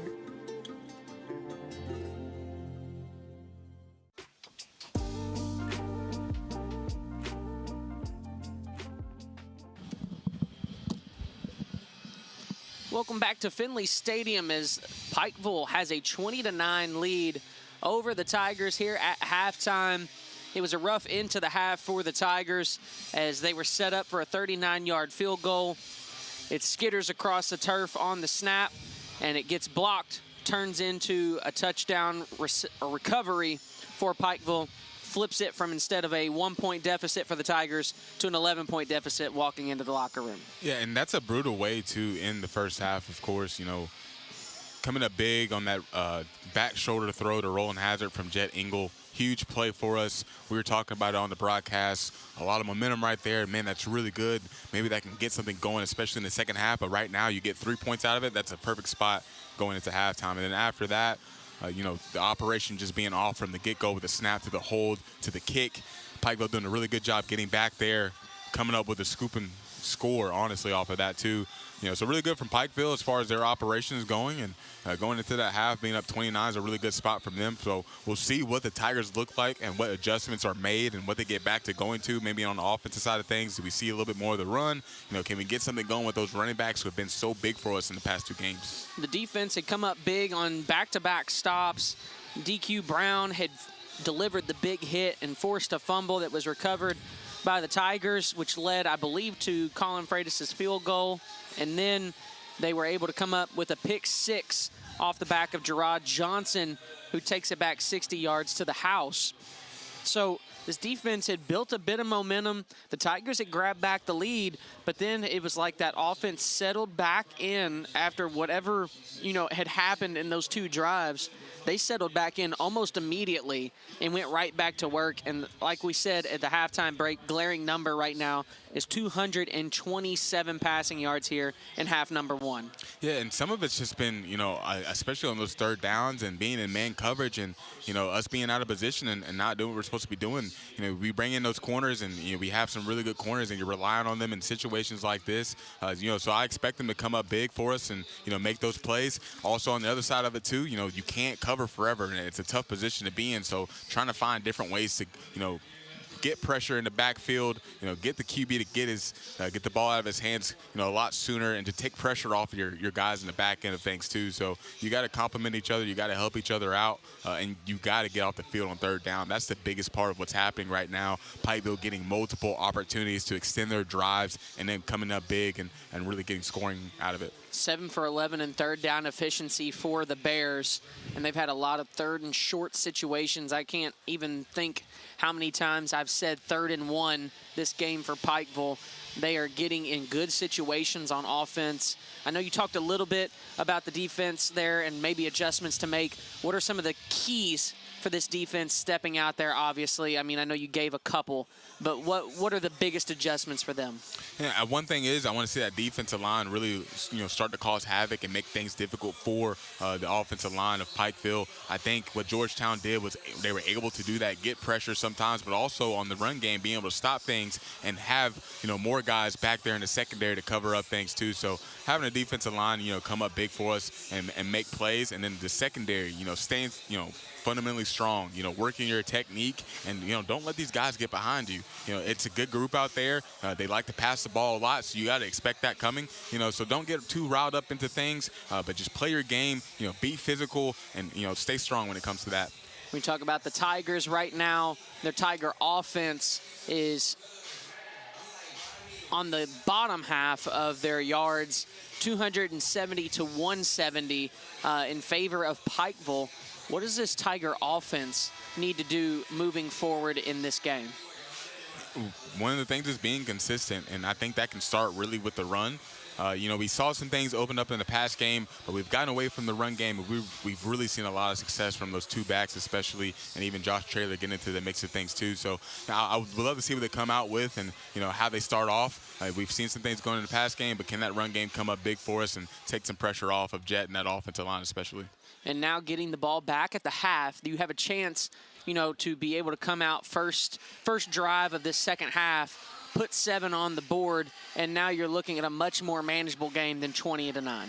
Yeah, and you don't want to be in the situation, or you didn't want to be in the situation going into half. We talked about the field goal operation and how that went downhill, but this game can turn around quickly just because of that. You know, what the offense can do and having that opportunity to, you know, have a chance to put 7 or maybe even 3 on the board too. So, you know, that offense and this drive is huge. You take pressure off your defense, getting a score on the board, you know, so they have to come out here and make a statement and put together a really good drive, help out their defense. Obviously, we've talked a lot about Campbellsville tonight to our friends watching on the Campbellsville Tigers YouTube channel and on the Urban Edge Network. Khalil, let's talk about Pikeville. What have they done so well on offense and defense? Yeah, I said it earlier. They know who they are, and they lean into those strengths. Of course, we've done a good job for the most part, taking away their maybe 2 top guys in number 5, Amon Williams, and in number 2, Jordan Williams as well. So we've taken those guys away, but they've had other guys step up. You know, they've had Brandon Newton step up really big in the pass game, and you talk about a number 3 McDougie as well.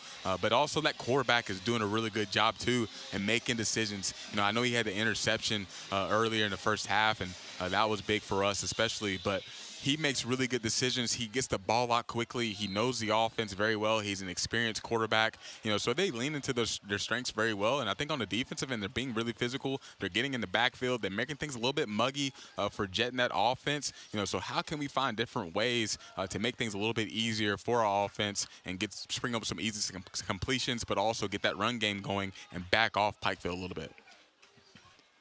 So the kickoff is underway, and the second half has started here at Finley Stadium, fielded inside the 10 by Troy Oliver. He's taking it to the far side of the field with Jack Busey leading the way as blocker. Levies a hit into Isaac Smith, the kicker, but still able to come up and slow him down enough to pick up the tackle. Regardless, there's a flag thrown in well after the play down at the 35-yard line. I really respect the kicker for trying to get in the way of that one, and he did his job essentially. But man, he got trucked on that one. Unsportsmanlike conduct, number 55 White, and unsportsmanlike conduct, number 21 Black. Those penalties will be offset. Offsetting unsportsmanlikes for Pikeville and Campbellsville. Yeah, it's Jock Williams for us on that one, number 21 with the unsportsmanlike. I guess it's nice that was for both teams. So offsetting, and Troy Oliver set up the offense in pretty good field position on their own 41-yard line. Engel brings Ocker across. He stops and pops back. Flipped over to Bass as he hurdles a defender. Gets his ankles out of the way of the tackle, but still nowhere to go. Only gains 2 on the play. CU comes out with their version of the hook and ladder, a little screen and ladder right there to try to get Bass sprung open a little bit down the sideline. We've seen that speed, saw it last week and against Weber. Can't come up with very much there, but I like the play call nonetheless.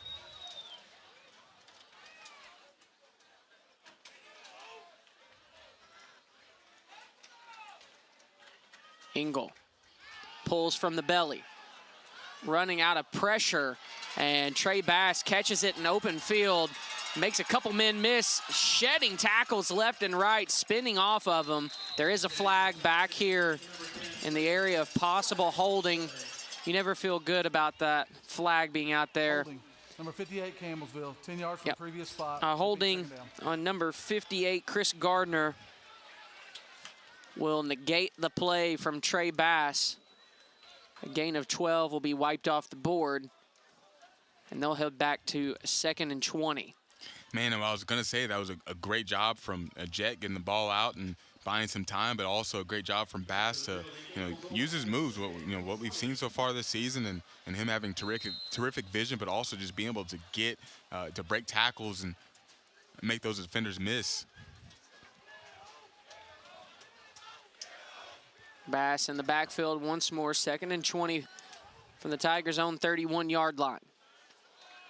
Pulls from the belly, hits Roland Hazard, has a blocker out front. Hazard now breaking free down the Tiger sideline. 30, 20, 10, give them 6. Touchdown Tigers. What a response out of the half, and especially after what could have been a critical holding call on 2nd and 20. The Tigers come up big, and Hazard strikes. Got Hazard here in the spring last semester a big player for us. Took some time to get acclimated into the offense, to get going, but always knew he was a smooth route runner, elusive, doesn't take long to get out of his breaks, but he's also a burner. And we really saw it there as the offensive line is able to get out in space and spring open that block. Really good job from them as well. Awesome run there from Roland. The extra point is up and good. The Tigers come right out of the break and in less than 2 minutes cut the lead to 4 here on the CU Sports Network. I don't think that many kids in my son's school even do it. He makes fun of his friend who vapes. He would never try it. She's into soccer. She's on the honor roll. She's just not the type. No way. No way. No way. No way. My kid would never vape. Get your head out of the cloud. Today, nearly 8,000 kids will start vaping. Maybe even yours. Learn about the dangers at talkaboutvaping.org.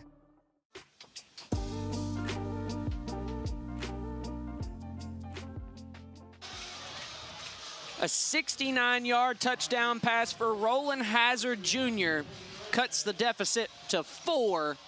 As we take a look at this, if you're following along on video coverage, Hazard has the big blocker out front. That's number 61, the center, Dalton Peets, getting out and running with the wide receiver, setting the way for Hazard to take it right to the house untouched. Yeah, shout out that offensive line getting out and getting out, open, getting in space and really come up with some big blocks. We saw Dane Montgomery get on that cornerback, and we saw Dalton Peets get out on the safety there. Really big job from them, springing open Roland Hazard for a big screen touchdown for the Tigers. I feel like we saw that a couple times against Weber where the big boys got out there and really lead block. We saw it a lot from Jack Busey in the run game, but now getting to see it a little bit from the offensive line.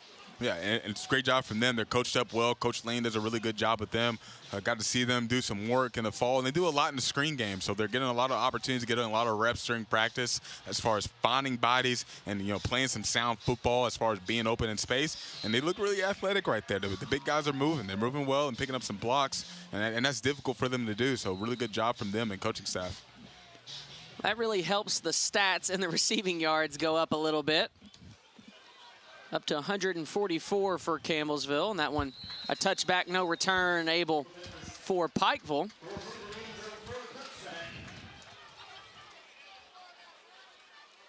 And obviously a huge time here for the defense.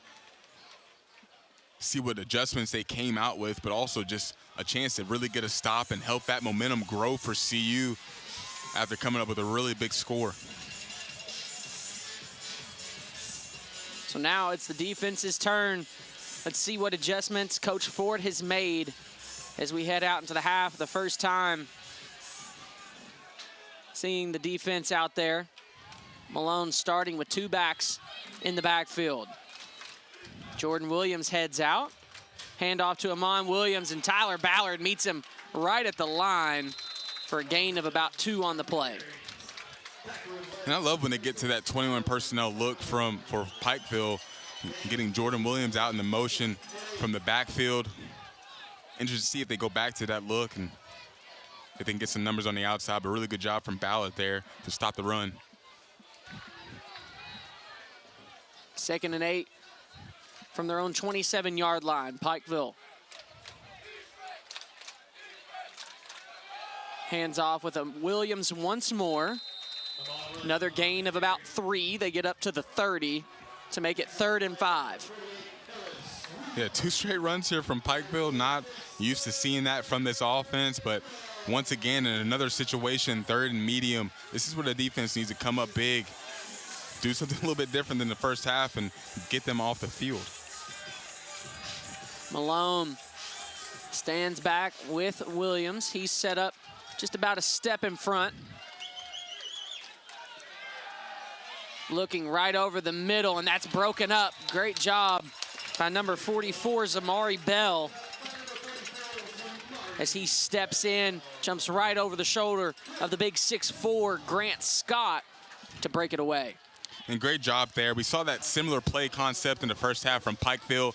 That first time, Zamari Bell went with the running back along with Ellis Reed, left that tight end wide open over the middle. This time sticks with his man, stays on his back, but doesn't get a pass interference. Does a really good job breaking up the pass, gets the defense off the field on 3rd down.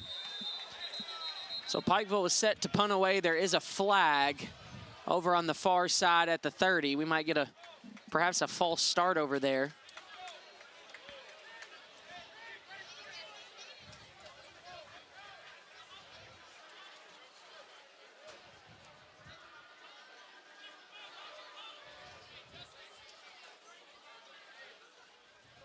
False start. Number 84, Pikeville. 5-yard penalty, remains 4th down.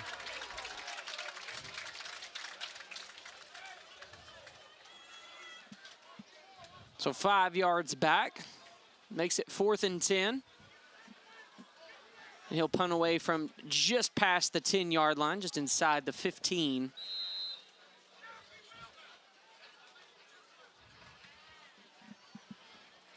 Flying high into the night sky and fielded by Tiemann at the 36-yard line. And we'll get our second look this half at Jed Engel and this Tiger offense. So got something going there in the screen game. Let's see what this offense has as they try to put together another scoring drive.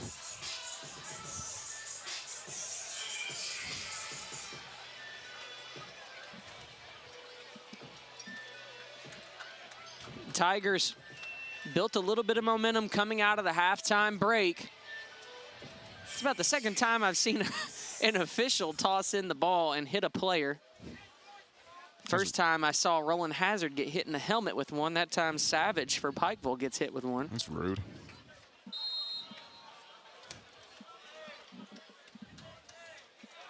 Engel sets up with Bass behind him. A handoff with Bass, patient running, bounces to the outside, tries to break it down the sideline, but can't cut it upfield, but still a good gain on 1st down. Yeah, we've talked so much about Bass and the type of runner he is. He's a little creative when it comes down to it and has a lot of freedom within his offense to make some plays. Talked about it last week, had that buck sweep going out to the outside. Instead of going to the outside like he was supposed to, cuts it back the other way, runs into 3 defenders, jukes them all out, jukes another guy out, spins away from another tackle, comes up with a touchdown. So he's definitely a playmaker for us. 2nd and 1. Engel slings it out, looking for number 22. It's Karan Taylor. As he was streaking down the field, Taylor wanted a flag for being held. He's not going to get one. So 3rd and 1. Definitely being tugged a little bit on the jersey there for number 4 for Pikeville Savage. No call there from the refs. It's on par, I guess, from what the game, just as a whole. You know, we haven't seen a lot of those calls for either side. Engel hands off. Smith pushing his way forward. He gets enough. That's a good spot to move the chains for a 1st down. It's a good spot and a good job just to cut up and get that 1st down and get just enough of it. All you want on that play is a fresh set of downs.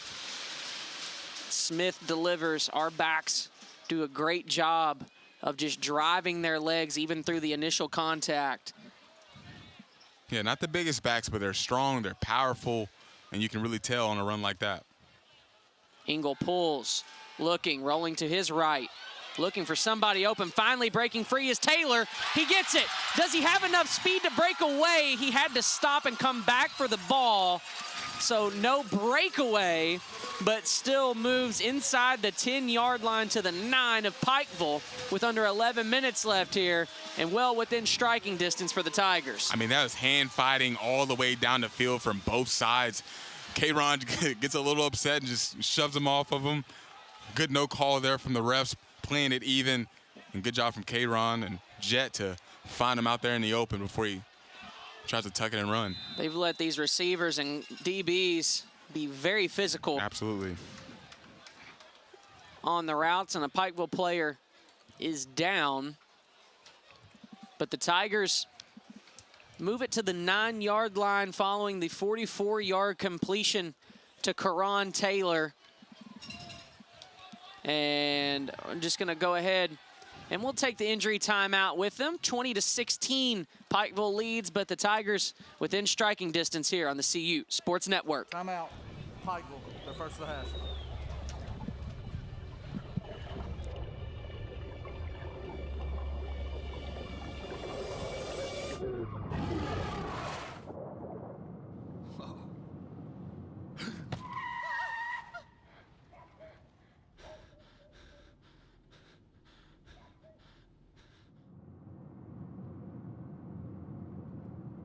Eyes forward. Don't drive distracted.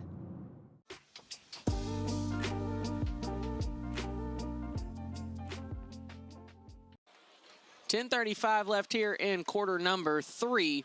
20-16, the Bears have the lead. They had a 20-9 lead coming out of the half. Tigers struck first on a 69-yard touchdown pass to Roland Hazard. To start this one, as we take a look, the hand fighting and able to slip off of his defender, Kayron Taylor, just had to come back for the ball and stop and wait for it. That's the only thing that perhaps kept them from taking it to the end zone. And Archella Smith, I believe, nope, that is Kayron Taylor, excuse me, in the Wildcat. As I believe he took the direct snap on that one. Yeah, don't always see that from the Tiger offense, but they're finding different ways to get the ball in his hands. He's a former player for Coach Russell back at KCU, so they have a really good relationship, and it's nice to see him getting more acclimated into the offense. Engel, hands off, actually keeps it, gets it to Busey, to the pylon, spins, and he's short by a half a yard. He must have stepped out of bounds right before the spin. I think that right there is where you just want to see the big fella lower the shoulder and just take it to the end zone rather than try to make the spin move. Yeah, you got to get on this one now, of course, and you don't want to come up with a field goal opportunity. Archella Smith here in the backfield. 3rd and 1.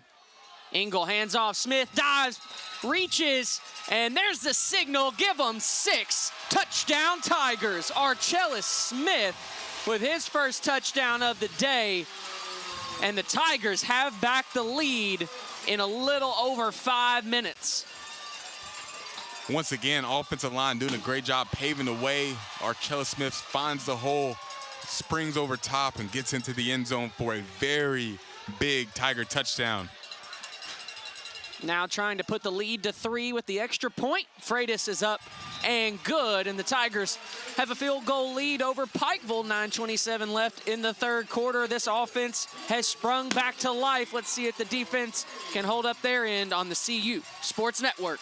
The thing that drives me every day as a dad is him. Every day he's hungry for something. And there's this huge responsibility in making sure that he's a good person. I think the advice I would give is you don't need to know all the answers. It's okay to make mistakes. As long as it's coming from love, then it kind of starts to work itself out.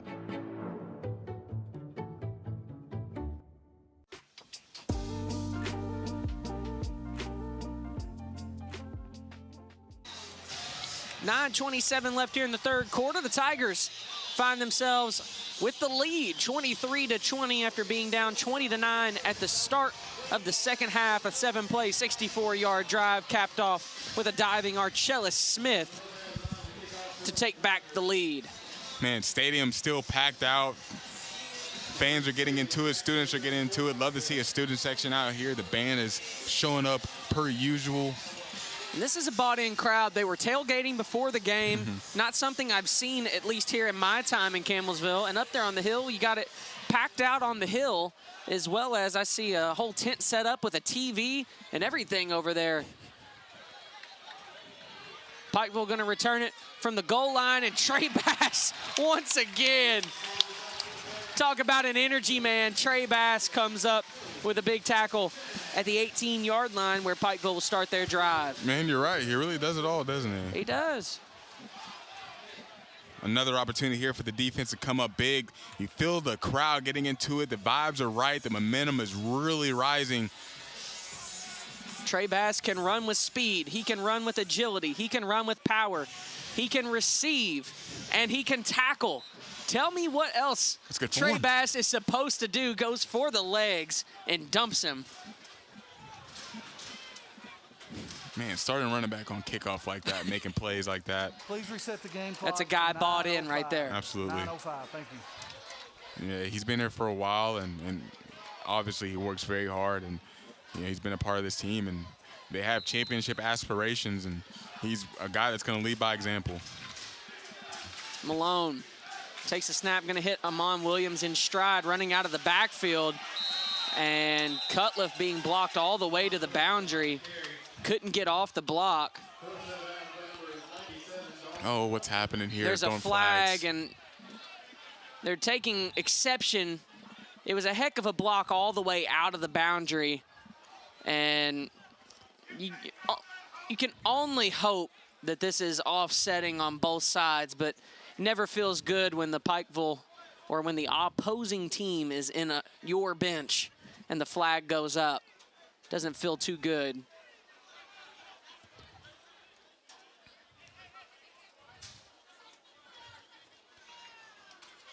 Refs conversing a little bit here.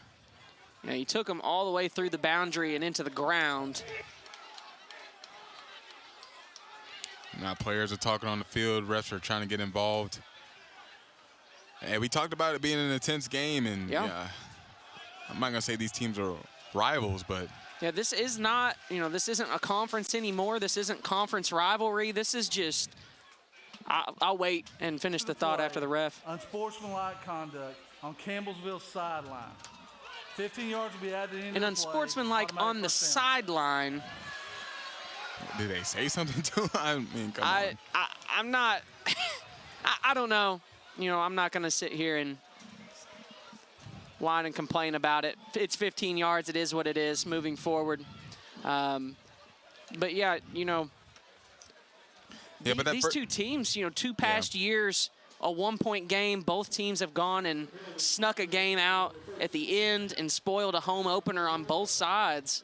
And, these two teams they just don't like each other. I'm telling you. Tension builds a little bit because of those games, and you start to establish some type of rapport with each other. And, you got players from past years still on the team, too. So it just kind of continues on.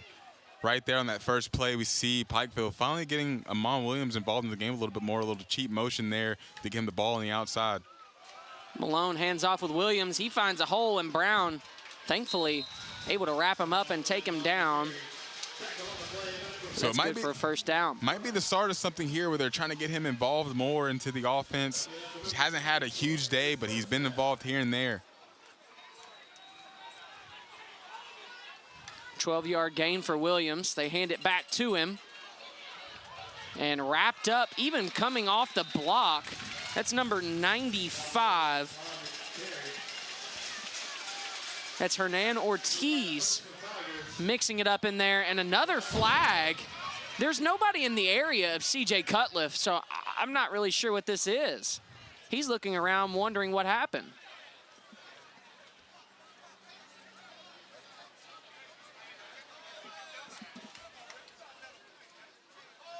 Coach Russell's got a few things to say to the head referee. Not too often do you see Coach Russell get like this. Number 48, Campbellsville, 15 yards. And unsportsmanlike on Ellis Reed.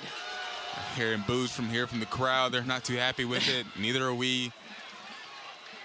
I'm not sure what he did. Tyler Ballard comes out there and tries to get him to calm down a little bit. Hey, head over to the sideline. But Coach Russell went out there and wanted an explanation quickly. And he's still barking at the referee. Is it really this one-sided as far as the unsportsmanlikes? It can't be this one-sided. Yeah. No, I'm sorry. There's just no way a team that I haven't seen very many unsportsmanlike penalties on be the only ones to get them. There's something else going on there. So the crowd gets even louder on 1st and 10. From the 36-yard line, they hit Jordan Williams quickly. Ducking and diving, but a rally of maroon hats to the ball for just a gain of 1. And that's what this defense preaches. All 11 hats to the football, or getting into a pursuit angle, doing a really good job there of rallying around, getting Jordan down before he can get going.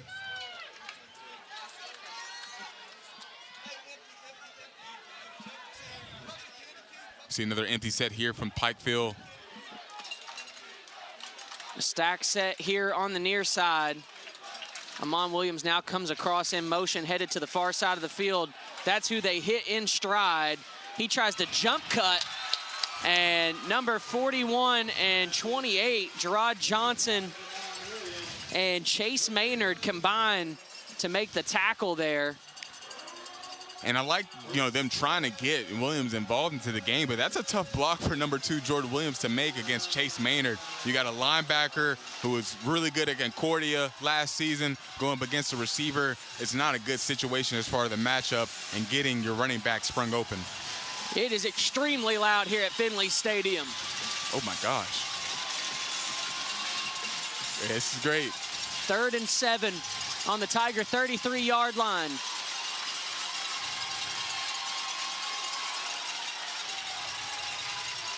Williams takes the snap, dropping back, looking to the left side, and he's hit. He's sacked, brought down. Number 40.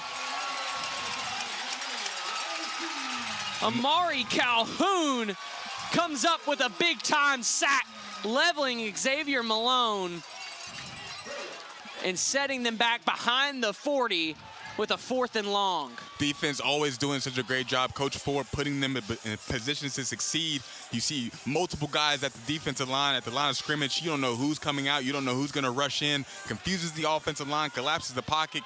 QB doesn't know where to go with it. Comes up with a huge sack. Offense is still out on the field. They got the jump, but we're hoping it's a false start instead. Prior to the snap, false start. A false start. 50, 5-yard penalty. Moves them back 5 more. 4th and 20. And we'll see if that changes the tune a little bit. It does. Out comes the punt team. And what a massive stop. And let me tell you what, after all these personal foul calls and unsportsmanlikes, that defensive stop, I don't know that this crowd has ever been this rallied up, besides maybe Georgetown last year. Yeah, that was one of the best atmospheres I've ever seen and been a part of, and this is really trying to come up to that type of experience. That punt, Tiemann gets it at the 15-yard line, and they're gonna call that. Oh my goodness, Darius Willis upended somebody on a block, and a flag comes in. See, that right there is kind of why, at this point, even though you may not feel like it's warranted, you got to be careful because you know what they're doing, what they're calling. So maybe just don't put yourself in that position. Yeah, we talked about it earlier. During the return, holding, number 1, Campbellsville. Half a distance to the goal from the end of the kick, first down. They called a holding on Darius Willis, and the crowd really doesn't like it. I'm not sure. Maybe he was. It looked like a fair call there. He certainly got upended. I thought there was going to be another unsportsmanlike. That's why I kind of chuckled that it ended up being a holding. Yeah, the holding's fair. We just didn't win another unsportsmanlike. Yeah, he probably did have him for sure. I was just awaiting that. Looks like he suplexed him when I looked up there. He did. I saw cleats for half a second from the man with the orange pants. They got a jump. We'll see who jumped first. Looks like it might have been on Buster there. Number 74, possibly. Snap. False start. False start. Number 74 offense. Yep. Good call, Khalil. False start. Goal. Remains first down. On Buster Overstreet. That'll set the Tigers back 5. And now I tell you what, penalties are really starting to play into this. 7 penalties for 80 yards for the Tigers right now. And I think that's before that, so it just updated, so 8 for 83. Yeah, it's hard to tell how the refs are really calling it with those unsportsmanlike conduct down there. As far as, like, what are the players saying? What are they doing? Yeah. How are they reacting? How are they behaving necessarily? But also, it's just the kind of team that we are. You know, it's a physical team. They're proud of what they do. You know, they're intense, and they don't mind to talk a little bit. So now 1st and 13 from their own 5-yard line. They hand off with Trey Bass. He tries to get to the edge. He's got to get out of the end zone. And a flag thrown into the pile. Yeah, it looks like a late flag there. This is going to be on the half-yard line or the yard line. Let's see what the flag is.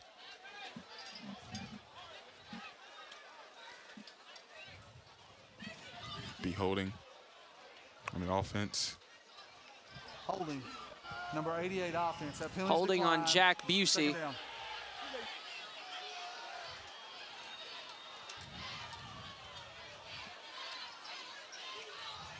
So the Tigers are about as far as you can go on their half of the field.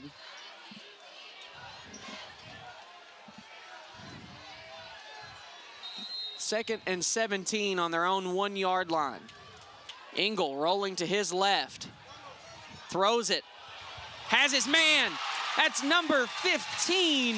That is Easton Barlow, the redshirt freshman, coming up with a big breath of relief for a Tiger offense that was inside their own 1-yard line and now out to the 34-yard line. See Easton there on that corner route. Sprint out from Jet Engel. Puts a good ball on him there, too. Nice catch from Barlow.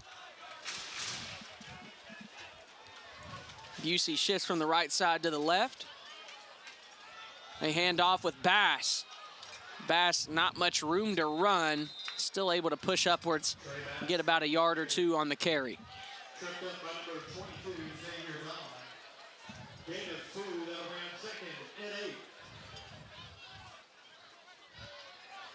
Offense getting things going a little bit.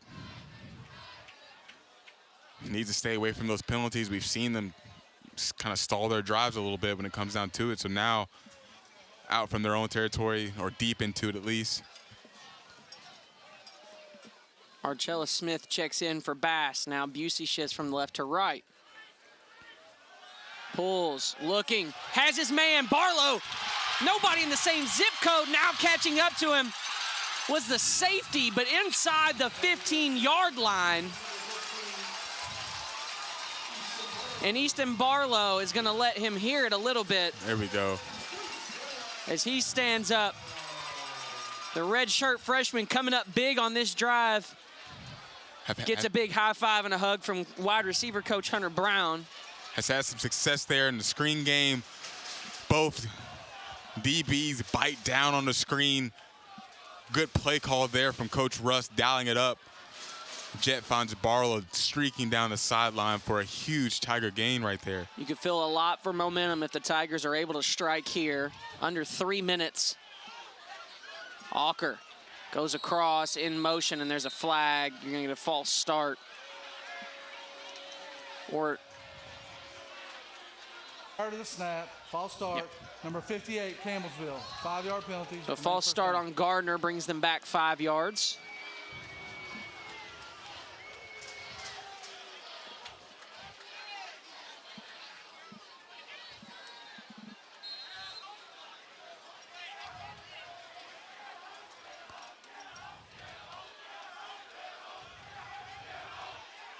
Right now, Oliver, Tiemann, and Auker on the far side. Engel looking that way, hits Auker.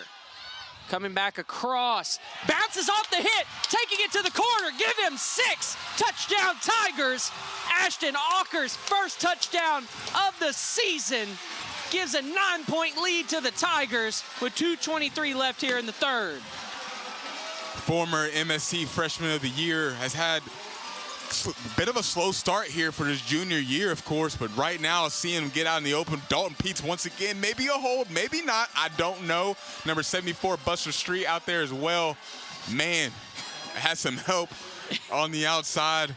Auker also earns it himself too, breaking some tackles, being strong with the football, gets into the end zone for another screen. The extra point up and good, a 10-point lead for Campbellsville. Finley Stadium rocking here. 2:23 left in the third quarter. We'll be back on the CU Sports Network. I don't remember how it started. Go to that. Our back and forth. It always came back. Dad! You probably don't remember what you told me, That was perfect. but I heard every word.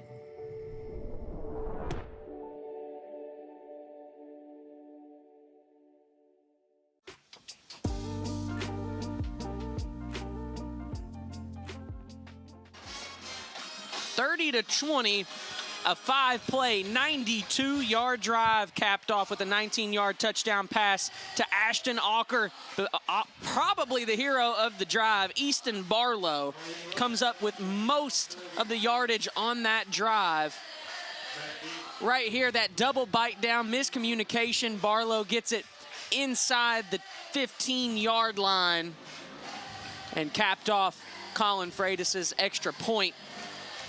2:23 left here in the third quarter, and that does a lot for momentum. And you talk about a student section as well. I know Coach Russell had talked about the whole football team was going to come out for the soccer game the other night, and I think the soccer team has returned the favor. They are down there making a lot of noise to our left. I mean, we appreciate it for sure, and it makes a big difference when you got your students coming out, especially a school like us. We have 32 sports on campus. We stay pretty busy here in different departments, but there's always something going on campus, and we have a lot of student athletes, so seeing them support each other is a huge deal, and I know athletic director Adam Preston is trying to make a big point of that, especially too.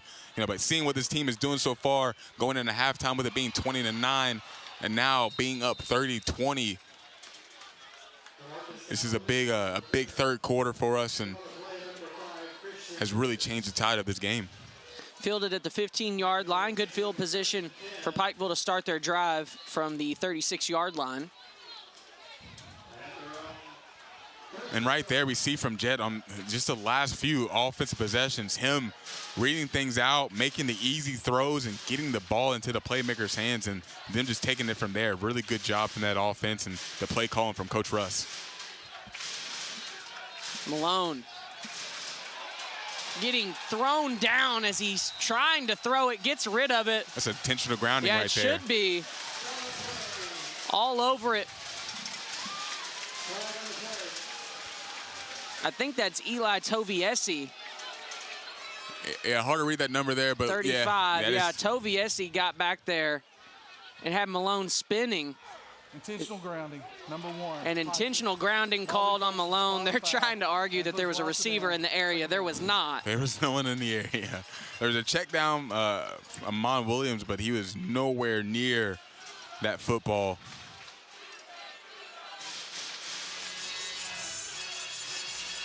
Defense comes up huge on first down. Forces an intentional grounding. 2nd and long here for the Tigers. Tiger defense. Malone looking across the middle. He's got nobody. He's going to try to use his legs. Gets it out to Grant Scott, who eats the first hit. And brings it back up to still 3rd and long. Good job there from the Tiger defense. Initially stopping that little slant bubble there. Takes away the first read for the quarterback, or the first few reads. He gets out of the pocket, though, scrambles, and finds his tight end down the field a little bit.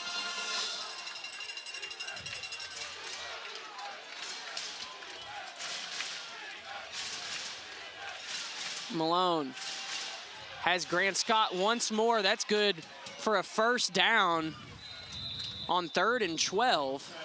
I know Coach Ford's upset. We just heard him in the booth right next to us, and not necessarily the same play, but same concept as far as just trying to spring someone open over the middle. We see the tight end once again. You got to have someone right there. So that same play for Pikeville against Georgetown, and they keep going back to it, and if it works, they'll keep doing it. Trips on the far side. They hand off with Amon Williams on first down. The first down carry does good enough to get them to the 50-yard line.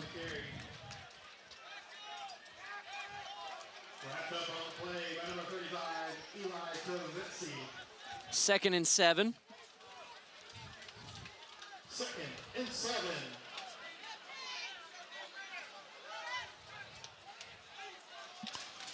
Corner showing press coverage here. Trips on the far side. Malone going to look that way, fakes it now, tries to hit Scott over the middle. DQ Brown is there to deliver the hit. But once again, his defense, the defensive staff that's over here to our right is highly upset. And I can imagine he wants Tank Johnson to cheat over closer to that trip side to help out the corner and that cover three. Williams fighting through. Come on, Williams on the carry. First down carry, gains about 5. 2nd and 5, and that should bring us more than likely to the end of the third quarter. It does as Malone turns to walk off the field. A 10-point lead for the Tigers if they have stormed back. A 21-0 score in the third quarter gets the Tigers back on top by 10. Final 15 minutes when we come back on the CU Sports Network. I never graduated from high school. I realized I wanted to go back to school because I didn't want to work these back-breaking jobs the rest of my life. With the help of my father and having my son, that was all the motivation that I needed to come back to school. I felt accomplished, made me feel that I could take on whatever challenges life throws at you. Find free adult education classes near you at finishyourdiploma.org.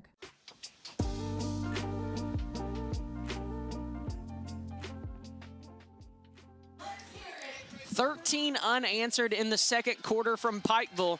Now 21 unanswered from Campbellsville in the third quarter. Talk about a response coming out of the halftime break for a team that could have had every opportunity to just be down on themselves after what happened to end the half. Instead of down by 1, you're down by 11.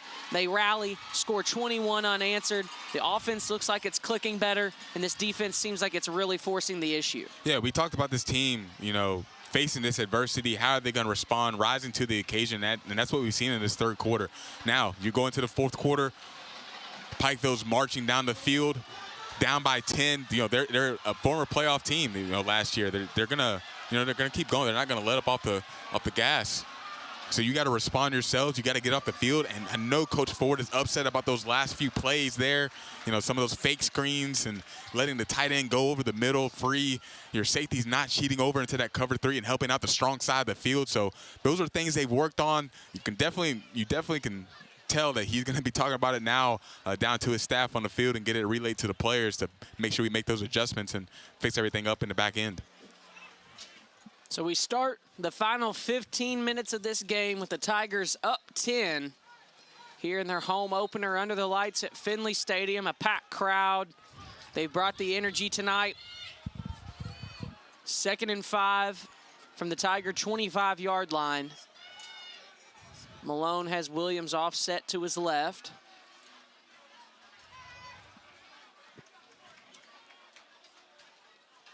Pulls, looking, hits him outside of the numbers. There's not a lot. Gerard Johnson can't make that initial tackle. Gains a couple extra yards, and he's brought down at the 5-yard line. No one there in the flats to account for the receiver. Quarterback does a good job stepping up in the pocket, not freaking out too much, and getting it down to the flats for a big game for the Pikeville Bears.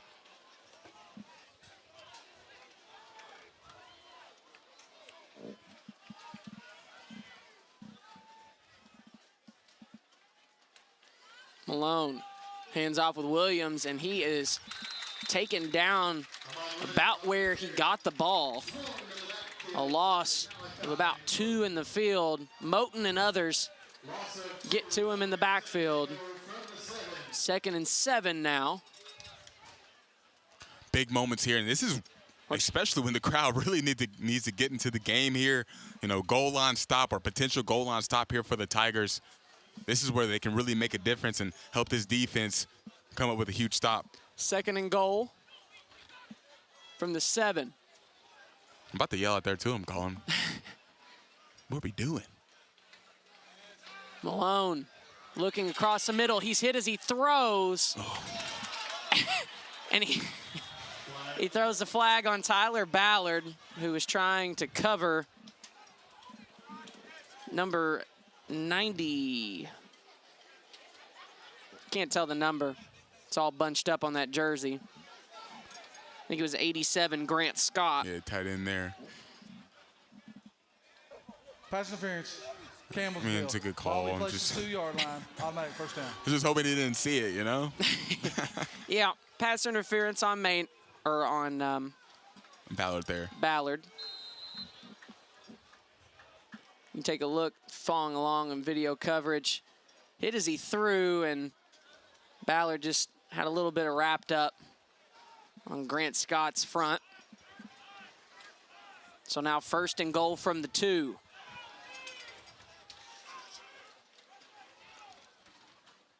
Stops, cuts back out. Malone hands off to Williams, and he takes it right in for a Pikeville touchdown. And there's a flag.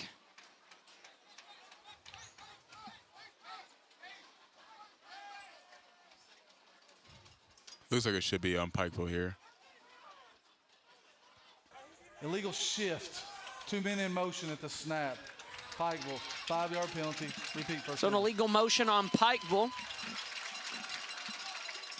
Gives a little bit of separation for the Tigers. Back to the 7-yard line we go. Needed that one, didn't we?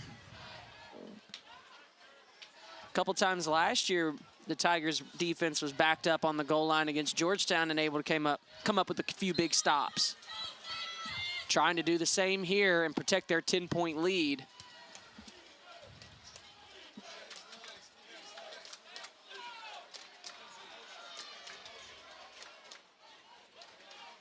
Scott and McDougie here on the right side. Newton solo up top, 2 in the backfield. Jordan Williams now sent out. Malone slings it across the middle. And Willis is fired up, upset, as Newton has his 2nd touchdown catch of the day and cuts the lead down to 4. Yeah, I'm not sure what D-Will was upset about. It looks like he was maybe expecting more help on the inside there, helping take away that slant, but really good throw from the QB, Malone. Yeah, the only thing I can think of is maybe he was expecting DQ to bite over, but didn't get the help. So Newton able to waltz in. Good find from Xavier Malone. There's a flag on the extra point. This is like that Weber game last year where I just got so sick of seeing the yellow. I never want to go back there again. No, if you're new to the broadcast, we went to Weber last year and we also went there this year for, I guess, the 2nd game of the season or so. And we had some interesting experiences at Weber, just to say the least.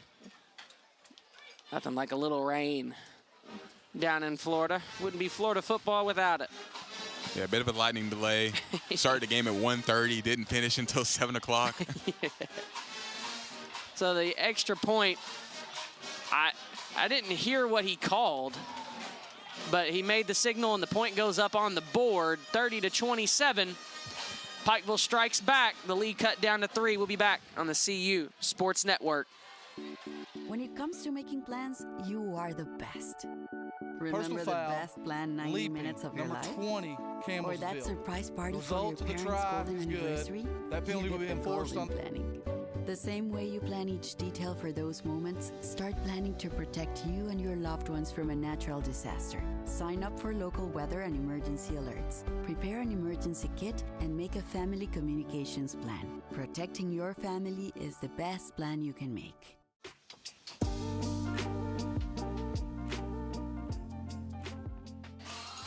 Pikeville answers back to start the 4th quarter with an 8-play, 79-yard touchdown drive. Back down to 3 is the lead. And the Tiger offense is going to have to respond because that Pikeville offense seemed like they were starting to move with a little bit of purpose. Yeah, and again, former playoff team, and you can kind of see it there. Of course, quarterback, different situation, a few different players here and there, but he's an experienced QB, and definitely could tell on that drive. Really good response there from Pikeville. Man, look at this field position here. The call was leaping, so yeah, sorry about the that, referee had come on after the fact and made his call. So it was a personal foul for leaping, and the penalty being enforced on the kickoff, so they'll kick off from the 50.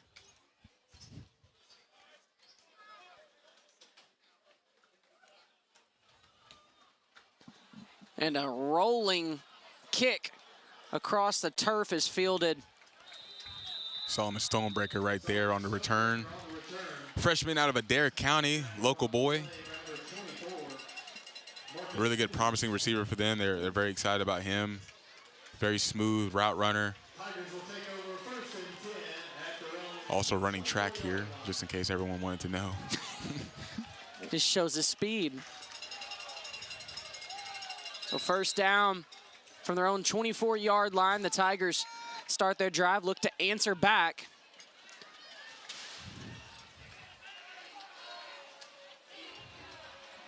Engel takes a snap, looking down the field, waiting, and Oliver is begging and pleading for a flag. He won't get it. Looks like the corner was tugging at an arm a little bit, and refs didn't see it. You'd hope they see it. And Marshawn Boyden was in coverage. I do like the idea from Jet right there as well, going for that go ball. Really good decision from him. Just unfortunate with the missed call and not being able to connect on it. Take a look at this replay here, following along in video coverage. And yeah, definitely tugged that jersey and that right arm on the other side of the official. Trey Bash tries to bounce the outside, spins, makes a man miss, and gets tripped up by Levi Evans, saving more yardage. But a second down run makes it a little more third and manageable. Yeah, that shoelace tackle right there looked like Ballard on a few drives ago, but really good run there and from Bass just to make something out of nothing. So 3rd and 3 from their own 31-yard line.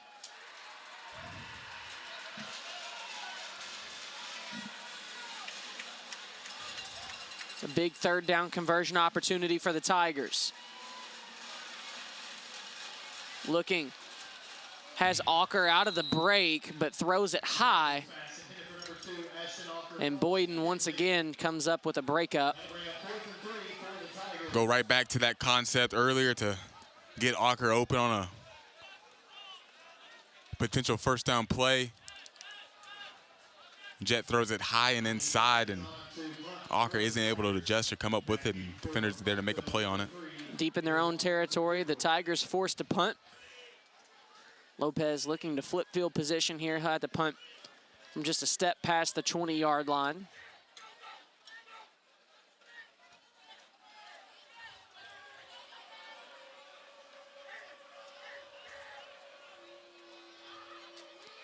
And a big end-over-end punt from Lopez, fielded and brought down. There you go, TJ. TJ Peaks. TJ Peaks listed a wide receiver there in kick coverage. Comes up with a big tackle. Yeah, redshirt freshman there. They like him a lot too.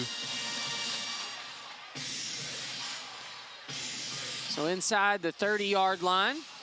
You see Peaks there on the replay. Able to get just enough of him to bring him down about where he stood. They take over at the 28-yard line.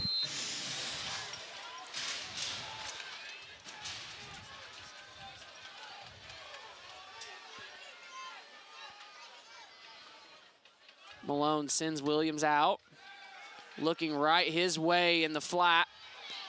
And chased out of bounds by Maynard. Yeah, I talked about it earlier. I like when they go into that little formation there. You got Jordan Williams and Amon Williams in the backfield together. Can kind of put a defense in the bind right there. They get Jordan Williams out on Chase Maynard on this little screen. Comes up with a nice gain on first down. 4 yards on that play, 2nd and 6.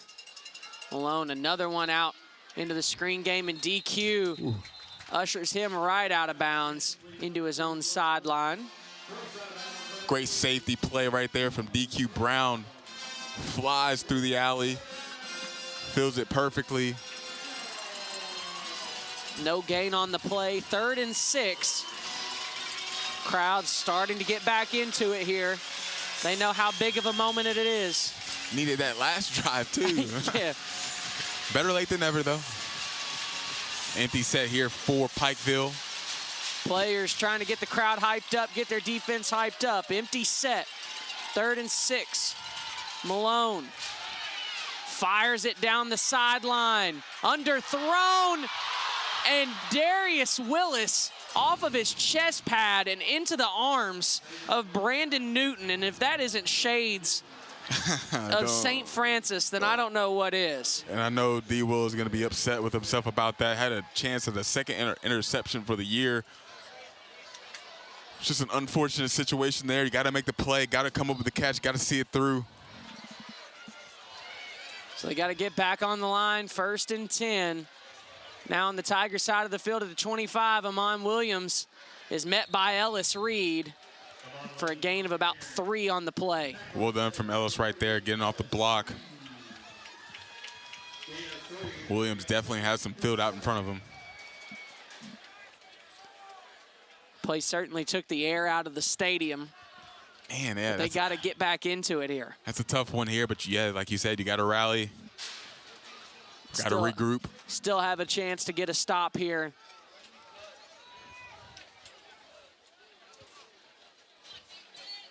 Second and 8. How does that happen 2 times in the season? Pumps, looking, pressured, and gets out of the pocket.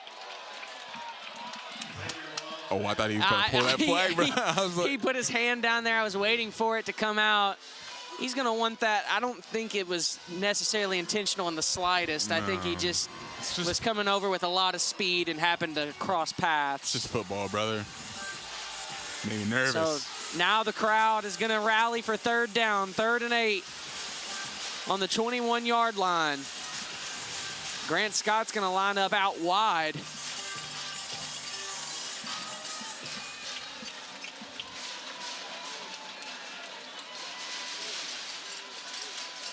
Malone. Several step drop. Throws over the middle, and that's punched, and great block.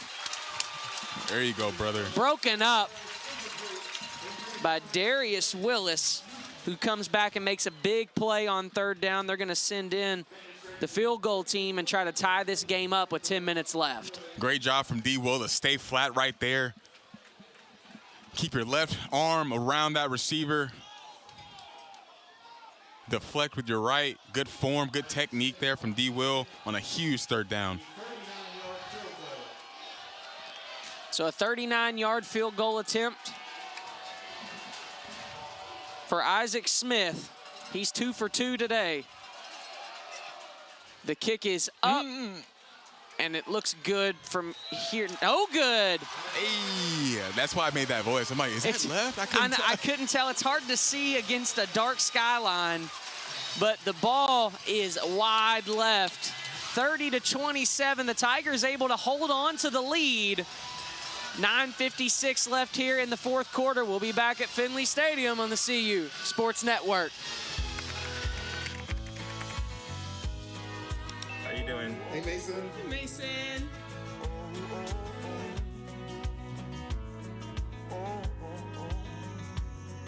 Thank you. A place to make my own. A place that I call home. This place that I call home.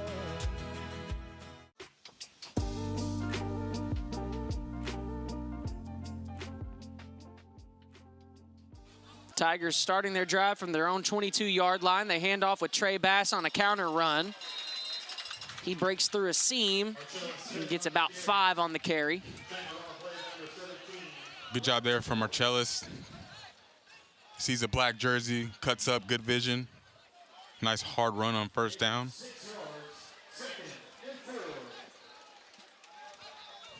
Marcellus Smith.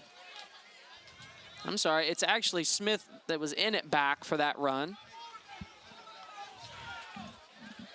So Smith went for 6 yards on the ground. Now 2nd and 4. Smith stands behind Engel. Pulls, looking, finds Troy Oliver over the middle on a nice little slant route to get out past the 40 to the 42, and a first down for the Tigers. Great job from Jet. Seeing it through once again, finding Troy underneath on a little slant route.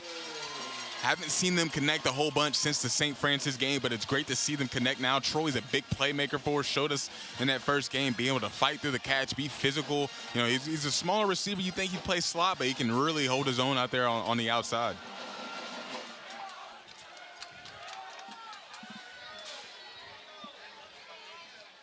Two-back set.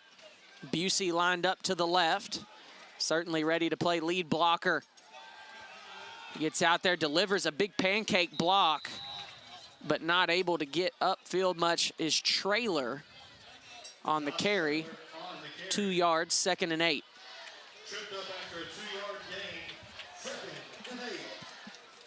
Traylor adding to that backfield for us. A different dynamic than what we were used to for Arcellus and Trey, but a really good running back. Again, still finding his legs, still getting back into the swing of things. He's been injured for a little bit, but always good to see him out there getting some action. Two-back set once more. Keeps, go route, has Oliver just out of the reach of Troy Oliver streaking down the Tigers sideline. Couldn't haul in the catch. 3rd and 8. Man, double move right there. Great route from Troy. Finds himself open, just can't connect with Jet. And I just talked about it. They've had a tough time getting connected on some of these plays, especially downfield. We see it here once again. Just a touch far for Troy Oliver. Yeah, and that's a guy you want to get the ball to for sure. Trips on the far side. Coming across in motion. It's Barlow rolling to the right. Has Ashton Ocker, who spins, trying to make more. And he gets to the 35-yard line. Ashton Ocker with a big grab and spin for a first down. An absolute filthy route from Ashton Ocker. Fakes it as if he's going for the post, breaks it back outside, gets enough separation. Jet finds him on the outside on the corner route. It's good to have him back after the injured knee kind of ended his season prematurely last year. Good to have him back and healthy. Yeah, that was a bit of a weird one too. Just kind of came out of nowhere and wasn't able to get back healthy for us. He was the hero who hauled in the touchdown catch against Pikeville last year in the final seconds. Engel hands off with Bass, who has a lot of room on the counter. Jumps and spins over Savage to pick up 9 yards on the carry. 2nd and 1. I play some Xbox, right? So I love college football. Came out last year, loved it, right? College football 25 came out, and you know there's Quinshon Judkins would spam the spin button, the circle button, whatever you want to call it. That's what Bass is reminding me of right now. Aiden, you're looking at me like I'm crazy, but he loves that spin move, but it works so much. He can plant his foot in the ground and spin off of it.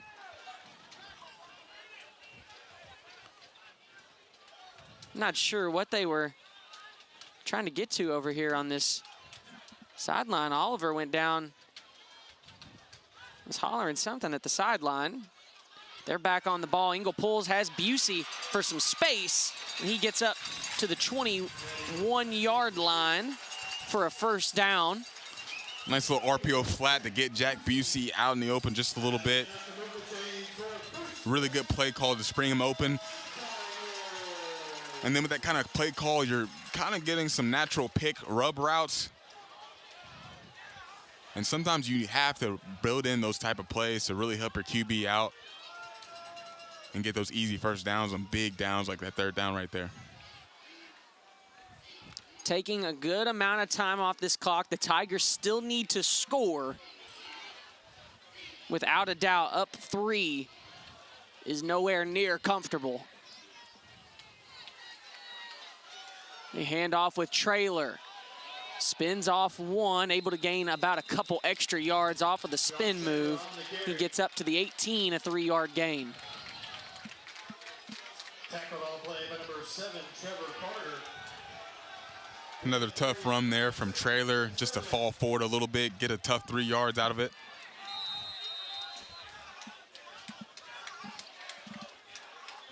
And the head official whistles for a timeout.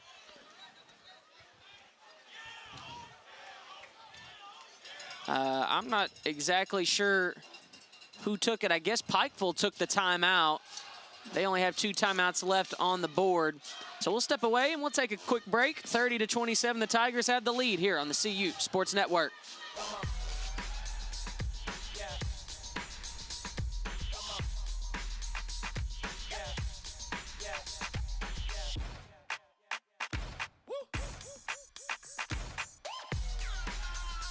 You're not going to get it all right.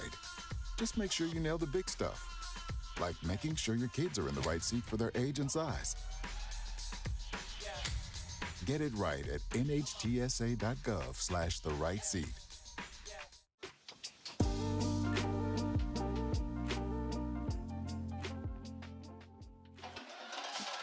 (30-27), the Tigers have the lead here in the home opener. Band is rocking and roaring so much that fence is shaking on that camera.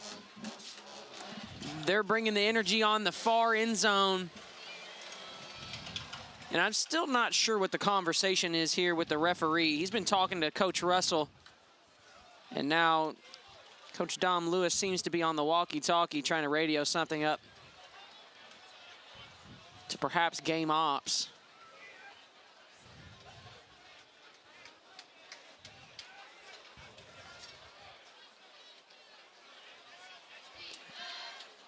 So a lot of confusion going on. And I hear Lindsey Wilson got a big win today over number 8 in the country. Whatever, man. They've been on a roll here to start their season. 3-0, right? Yeah. Yeah, good for them. And convincing. Yeah, I don't care.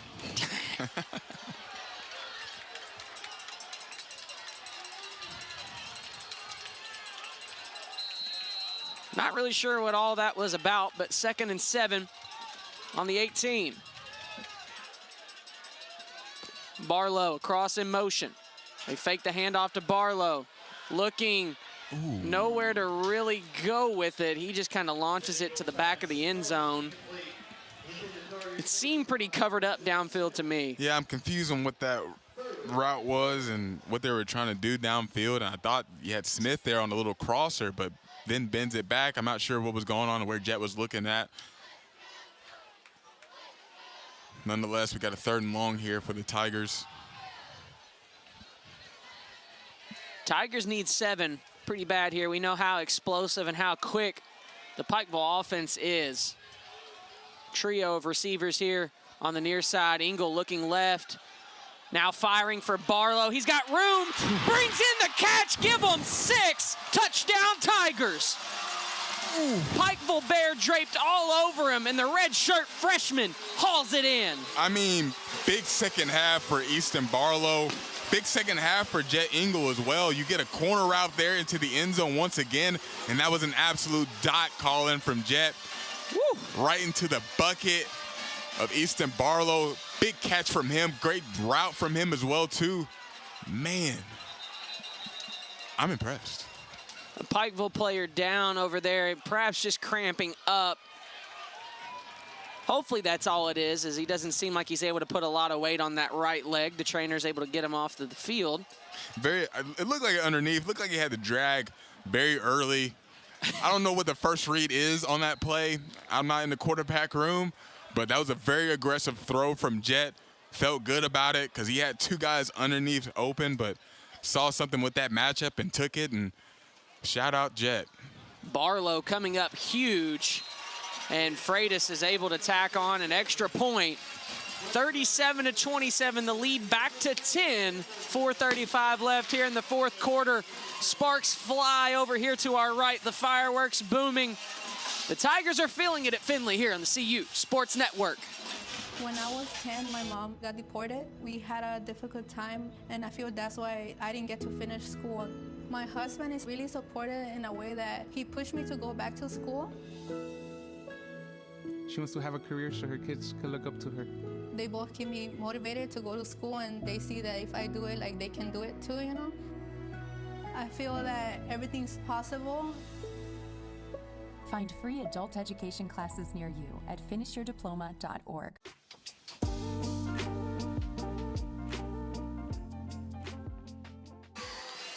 .435, 37-27. The Tigers have the lead here in the fourth quarter.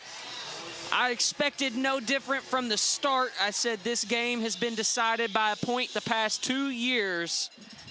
Both teams have come in and swiped a home opener for the other in the past 2 years, and so far coming down to the wire and billing up to everything it was supposed to be here under the lights at Finley Stadium. And that's a great point.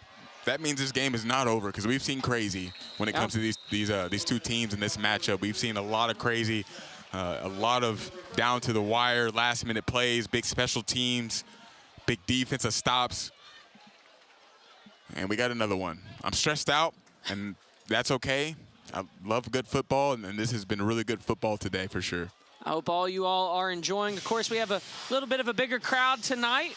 A free stream on Campbellsville Tigers YouTube channel, as well as our friends over on the Urban Edge Network, making us one of their games of the week. Excited to have all of you all from around the NAI to watch some Campbellsville Tiger football taking on the Pikeville Bears.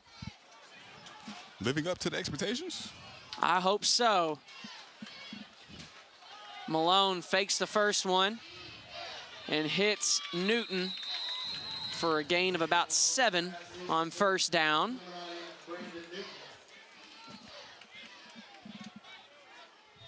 Make it 6, 2nd and 4.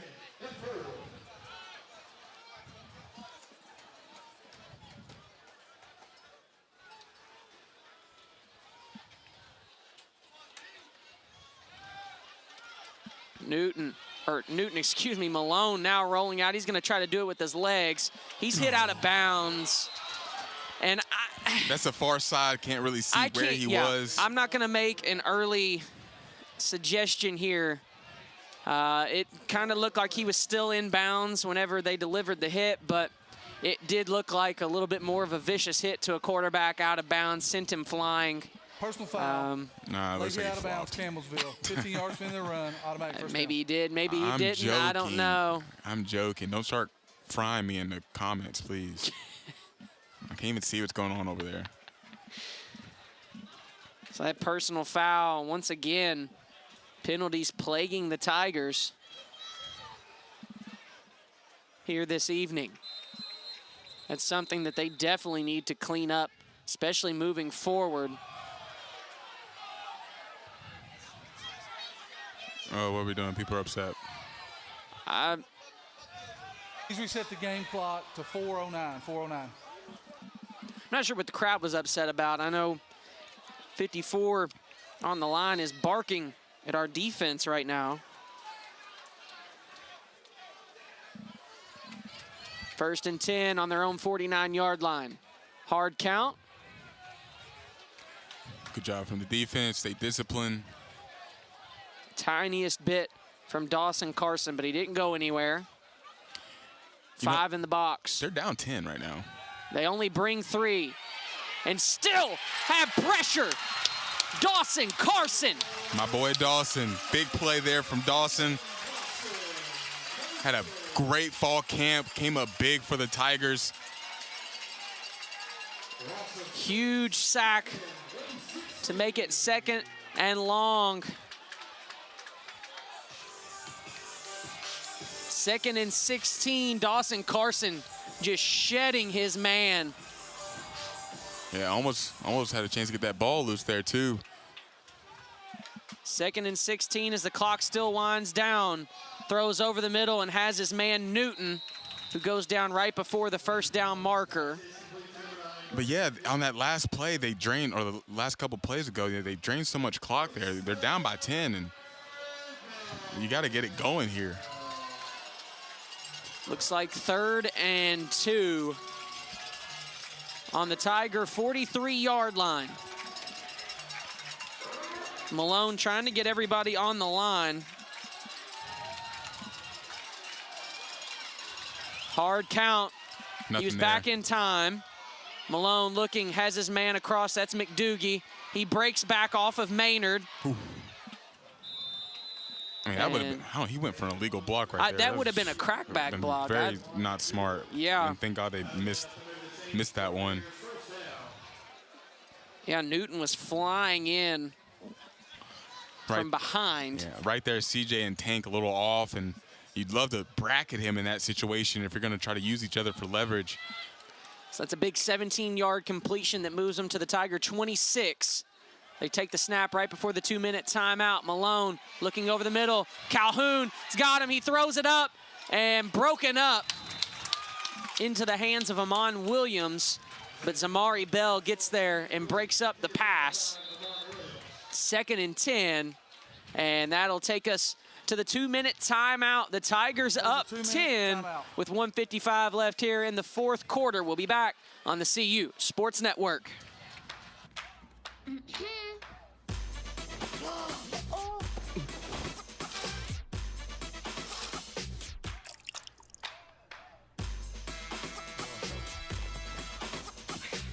You're not going to get it all right. Just make sure you nail the big stuff. Mama! Like making sure your kids are in the right seat for their age and size. Get it right at nhtsa.gov/the-right-seat.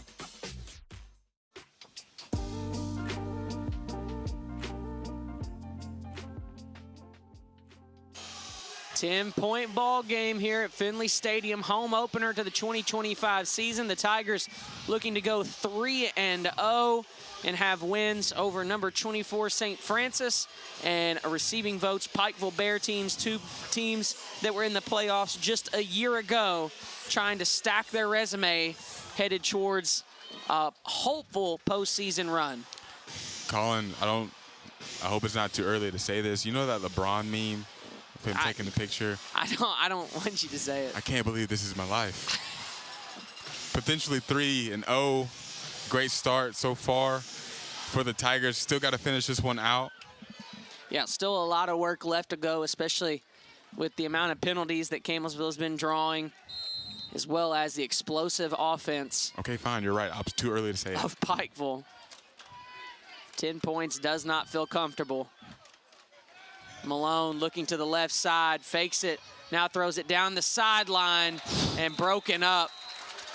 DQ Brown that hurt my back. Delivered a nasty hit to Amon Williams to help break that one up. Yeah, and he flew over there for that one. I mean, these safeties can hit for sure, and they're very physical. 3rd and long here for Pikeville.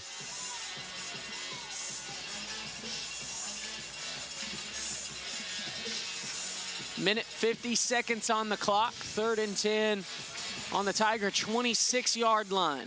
Pikeville down 10. They're looking to score.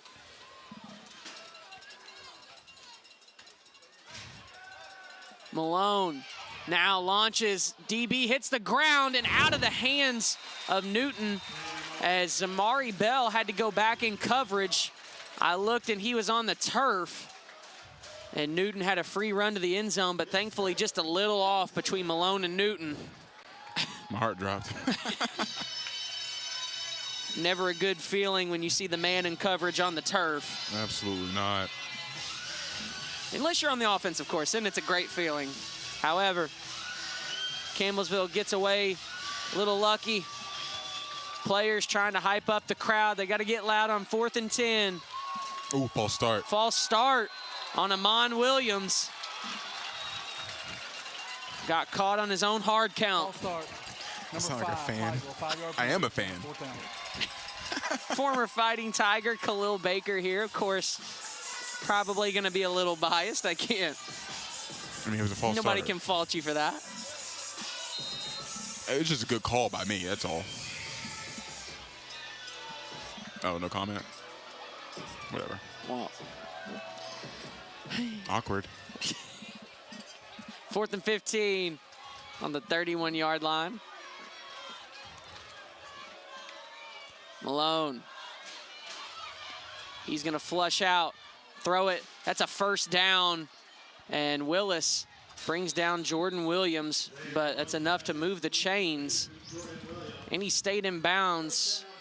So the clock should start. Oh, Darius Willis. Looks like he's in a lot of pain over there on that sideline. Yeah, not doing too well there.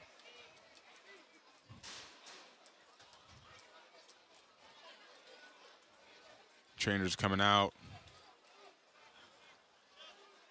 Led by Justin Ramos. A little love to our athletic trainers that do such a good job for every sport.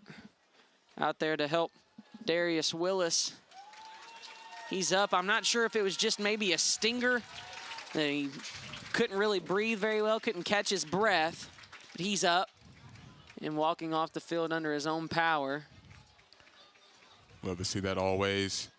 Since you didn't say it, Colin, my boy Noah said great call, so thank you, Noah. Shout out, Noah. No thanks to you, Colin. Right there, you had a 2x2 from Pikeville. See you letting everything play out in front of him.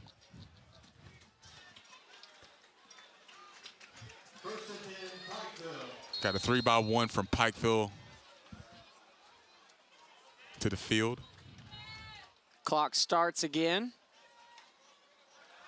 Malone looking to the right side, has his man Jordan Williams. The Maroon Hats rally to the ball and whistle dead at about the 8-yard line. Clock continues to move. Both teams have 2 timeouts. I just don't feel urgency from this offense right now. It's just like a lot of walking and like. I would have expected perhaps a timeout, but yeah, they're not moving super quick to be down 2 scores with less than a minute left. Timeout from who here? CU? Timeout, yeah, Campbellsville. Campbellsville takes a timeout right before the snap. 57 seconds left on the clock. We'll take one with them. 37-27 Tigers on top here in Tigertown on the CU Sports Network.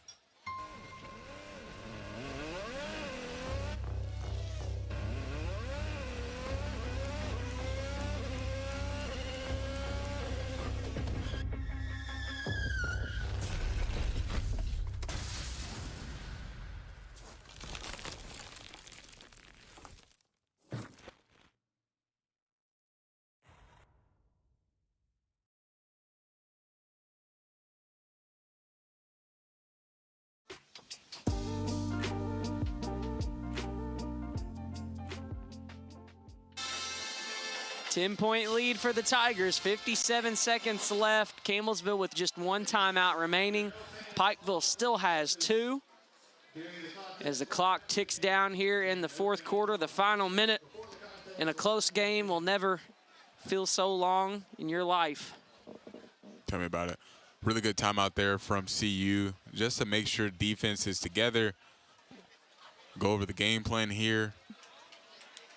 Of course, it sounds crazy, but there is a lot of time left on this game, on this clock here, from what we've seen in the past from these 2 teams.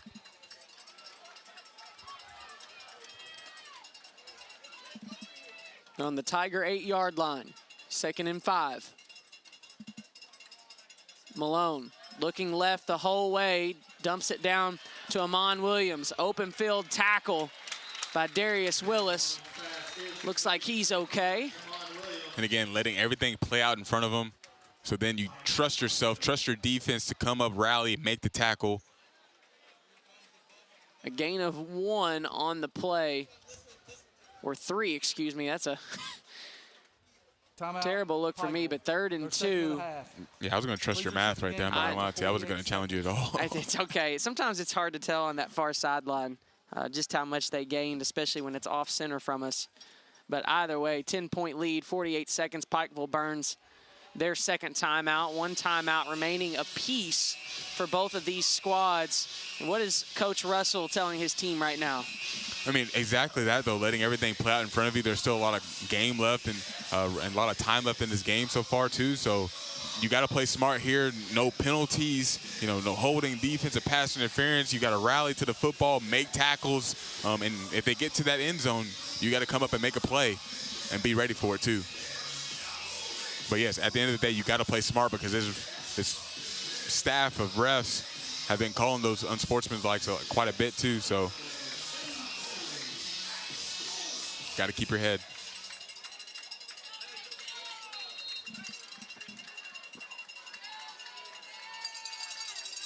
Pikeville's offense back out. 3rd and 2 on the Campbellsville 6-yard line. Malone looking across the middle, back. CJ Cutliff picks it off. There's a flag, though, down on the field. Cutliff slides down with it. And I'm not going to...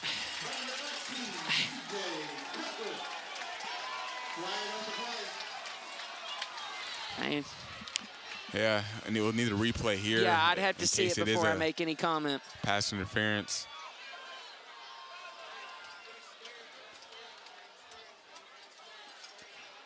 I feel like in this, I need to see it a little bit more, but I feel like in this case, CJ has a right to the ball as well. He's fighting back to the ball. We'll see here on this replay. Pass interference. Number 19, Campbellsville. Unless you just can't see it from the jump and it's automatic first down. He tripped him up beforehand. I don't really know. Yeah, great job replay here for this one. Thank you.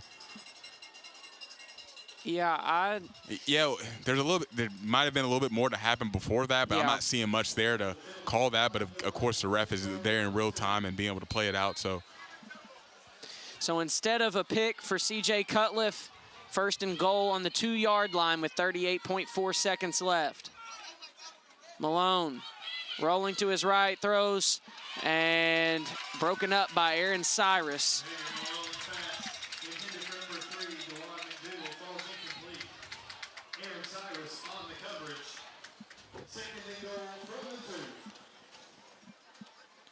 It felt like they tried to go a little rubber out there and wasn't able to spring anything open. Good defense in the back end.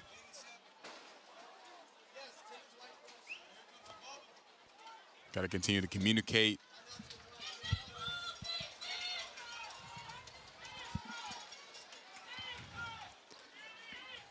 Second and goal, excuse me, from the 2. Big hit as he throws, incomplete.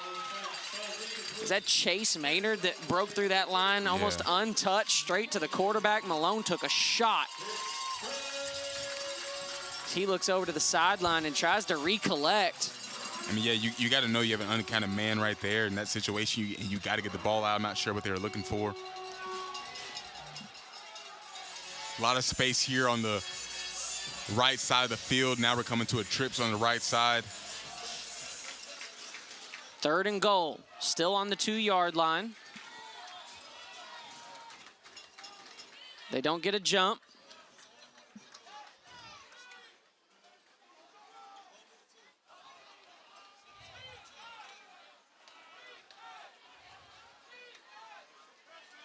Hand off to Williams, and Williams untouched. Cuts the lead by 6. And Isaac Smith heads out to make it 7. And obviously here, with Pikeville getting that touchdown, most important play of the game is coming up. The onside kick recovery. And securing that football to seal this victory. And put your hands team out there. Be ready to go. Smith's extra point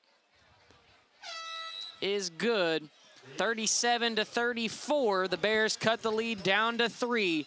28 seconds left, and more than likely an onside kick ensuing when we get back from the break here on the CU Sports Network. Women are bad with money. That's what the world's been saying for centuries. But now we've got something to say. Save it. It's time to save ourselves by saving our money. Until we're no longer 80% more likely than men to live in poverty in retirement. Save it. The falsehoods, the feelings of fault. Then, the funds. Learn how to save for your retirement at wesaysaveit.org.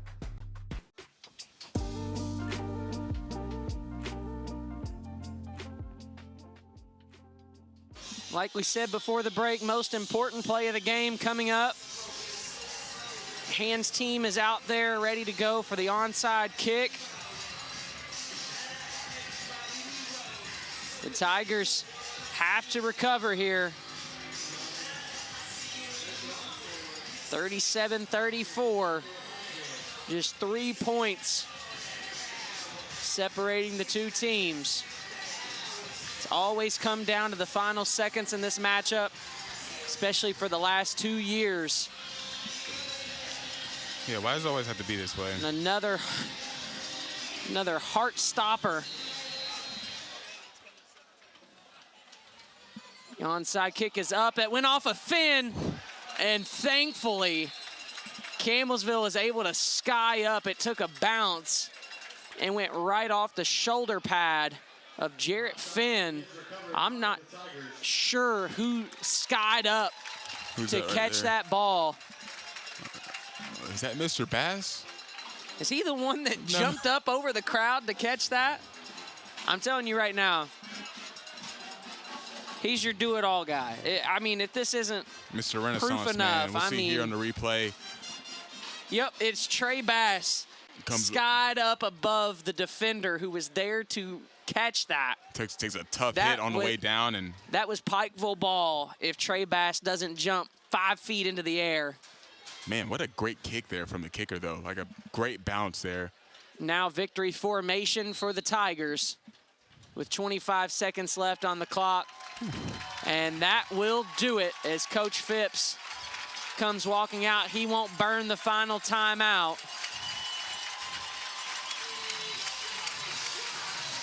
There we go. Another tough one for these two teams. A great game.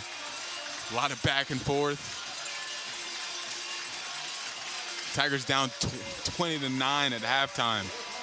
The Tigers were heading out to the sideline, but I guess Coach Phipps didn't like what he was seeing, so he sent his kids to the bus, I guess, so there wouldn't be any extracurricular activity between the two teams. But now a little bit more of them are kind of coming together. That was the direction, but either way, the Tigers come away with a 3-point victory, 37-34. The Tigers improved to 3-0. We're going to take a 2-minute break, and we will be back with post-game thoughts here on the CU Sports Network.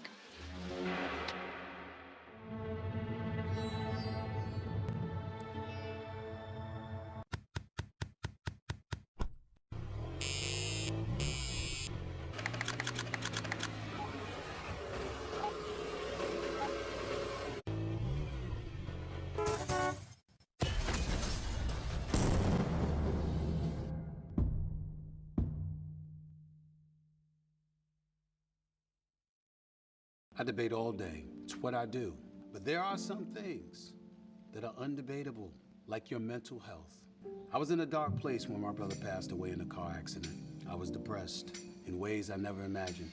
I reached out, and my sisters came, my pastor, my therapist. They helped me get through it. I found that the more I spoke up, the healthier my mind became. When you love your mind, you can go so much further. Find mental health resources at loveyourmindtoday.org. When it comes to making plans, you are the best. What about those barbecues you plan in detail for your family? Or your daughter's first costume party? It was out of this world. The same way you plan each detail for those moments, start planning to protect you and your loved ones from a natural disaster. Sign up for local weather and emergency alerts. Prepare an emergency kit and make a family communications plan. Protecting your family is the best plan you can make.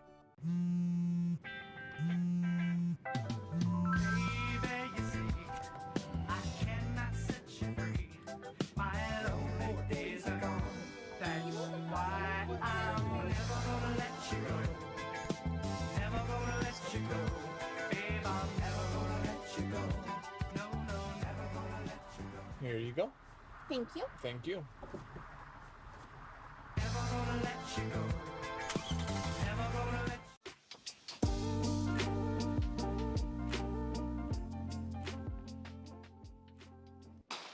Welcome back to Finley Stadium as you see the fireworks fly there in the distance. The Tigers celebrating a 3-0 start after a win over number 24 St. Francis to start their season on the road. A playoff team just a year ago. They go on the road, they defeat Weber. Now they come back home for their home opener of the 2025 seaseason, and they defeat a receiving votes former playoff team that made it to the second round last year here in Pikeville. They're starting to stack their resume just a little bit here, 3-0. Yeah, I think really putting together some great wins, some really impressive performances. Of course, this didn't pan out the way I know they didn't want it to pan out, but we still came up with the win, and they still fought for it. Showed a lot of fought through a lot of adversity when it came down to it. We talked about being down 20-9 at halftime, and then now showing up 37-34 for the final score. That shows what this team is made of. We saw at St. Francis, man, they were up 28-7 on a really good team. Showed dominant performance, let them back into the game. We won 31-28. Showed a really good performance against a Weber International team, 38-14. But now this is another test. But we saw them come back from it, and they really showed up and rose to the occasion in the second half for sure. The Tigers probably thought they were headed into the locker room 13-12. Instead, they end up going into the locker room 20-9. You see the replay here. The offense really got kick-started by Trey Bass, and they had a good start, but it really seemed like their offense was just out-shooting ours at one point. The defense started to make some big plays. Of course, a big fumble, a few big sacks from Chase Maynard right there. Interceptions, they started breaking into the backfield. They did a pretty good job of containing Amon Williams. The rushing yards favored Campbellsville 134-66. And we talked about the receiving yards before we left the halftime break. It was about 227, I believe, to 75. That straightened out to 437 to 353, still in favor of Pikeville, but the gap significantly closed. Yeah, defense let a lot go. And again, going back to they let a lot of things go that they didn't want to when it came to the game plan. But that defense really did a great job of, bending, not breaking, making a lot of big plays, getting that pick six early in the first half too. So they came up big in a lot of different ways. Of course, they have a lot to shore up when it comes to that pass game and what they want to do. But Pikeville is a tough team, and they do a lot of different things on the offensive side, and they have a lot of good skill players. And honestly, shout out to the quarterback for just being able to distribute to everyone, dink and dunk, but also, make big passes down the field. He had full command of that offense, and we saw that the entire night. So really good job from that QB and that offensive team. That second half turned on. I said 75, I believe, to end the second quarter, and Jet Engel ends with 353 yards and 3 touchdowns. He had a heck of a second half, as well as the receivers. Roland Hazard had 3 catches for 121 yards and a touchdown. Easton Barlow, the redshirt freshman, a name that I really didn't have on my sheet to begin the day, comes up with 3 catches, 101 yards, and a touchdown. 2 of those to really kickstart the drive when we were back pinned against the 2-yard line. And then Ashton Alker getting back involved in this offense a little bit more. 4 catches for 48 yards, and he had the touchdown catch as well. Yeah, we talked to Jet right before the game, right? We were down on the field. We had only a couple minutes to get back upstairs and get ready to go for the broadcast. Talked to Jet a little bit before the game, and he talked about how much they wanted to focus on execution, especially this week. Wasn't a great time for the offense at Weber. 4 interceptions on the day for him. Had 2 the week before in that game against St. Francis. So they wanted to focus on execution, but he also was so cool, calm, and collected still through it all. I talked to him on Sunday after the game, still within good spirits. So you want your quarterback to be that way. You want him to be able to face adversity, stay even killed throughout the entire process. And that's what we saw today. When they were down, when things weren't going well, he was still able to connect, still able to help his offense execute. And we saw a really good design and game plan from Coach Russell, dialing up some plays, getting guys some easy open access releases, and also just completions down the field too. This defense, while the offense wasn't really able to produce very much in that first half, was able to provide a spark of their own, forcing the fumble, That led to about 3 points, I believe. I think that led to the first field goal. And then the pick six from Gerard Johnson, that led a whole nother spark in the first half. His defense kept them right there in that first half until that offense could spark alive there in the second half. And the defense ended with DQ Brown, Tyler Ballard, and Chase Maynard coming up leading the way with 8 total tackles. Of course, the interception coming from Gerard Johnson. Of course, Darius Willis will tell you he needed an interception tonight as well. I know that one's going to eat at him probably for the rest of the week until he can go get another interception next week. And you talk about getting into the backfield on a team. It was kind of hard to do it, but Chase Maynard, Dawson Carson, they come up with solo sacks, and Calhoun and Hernan Ortiz combined for a sack as well. Yeah, I'm proud of that defense. I'm proud of the entire team, the offense. Even when things weren't going well, just being able to make big timey plays. That's a big part about it. They let up a lot of yards, especially through the air, but they made really timely plays. Great game plan from Coach Ford and the defense as well. Just being able to take out their guys. So Jordan Williams, Amon Williams, we didn't see much of them today. Pikeville tried to get them the ball, tried to get them in situations, but they just really weren't there, honestly, at the end of the day. But Newton came up big for him. Malone, of course, came up big for him as a quarterback. But, again, shout out that defense doing a great job and really coming up to the occasion, too.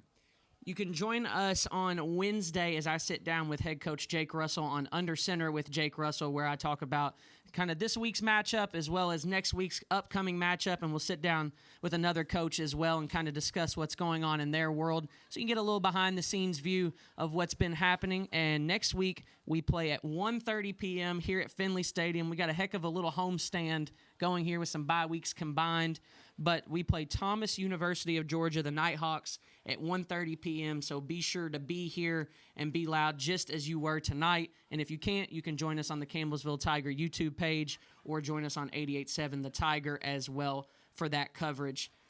For Khalil Baker, I'm Colin Sheffield. Thank you for tuning in tonight as the Tigers pick up a big win over the Pikeville Bears here on the CU Sports Network.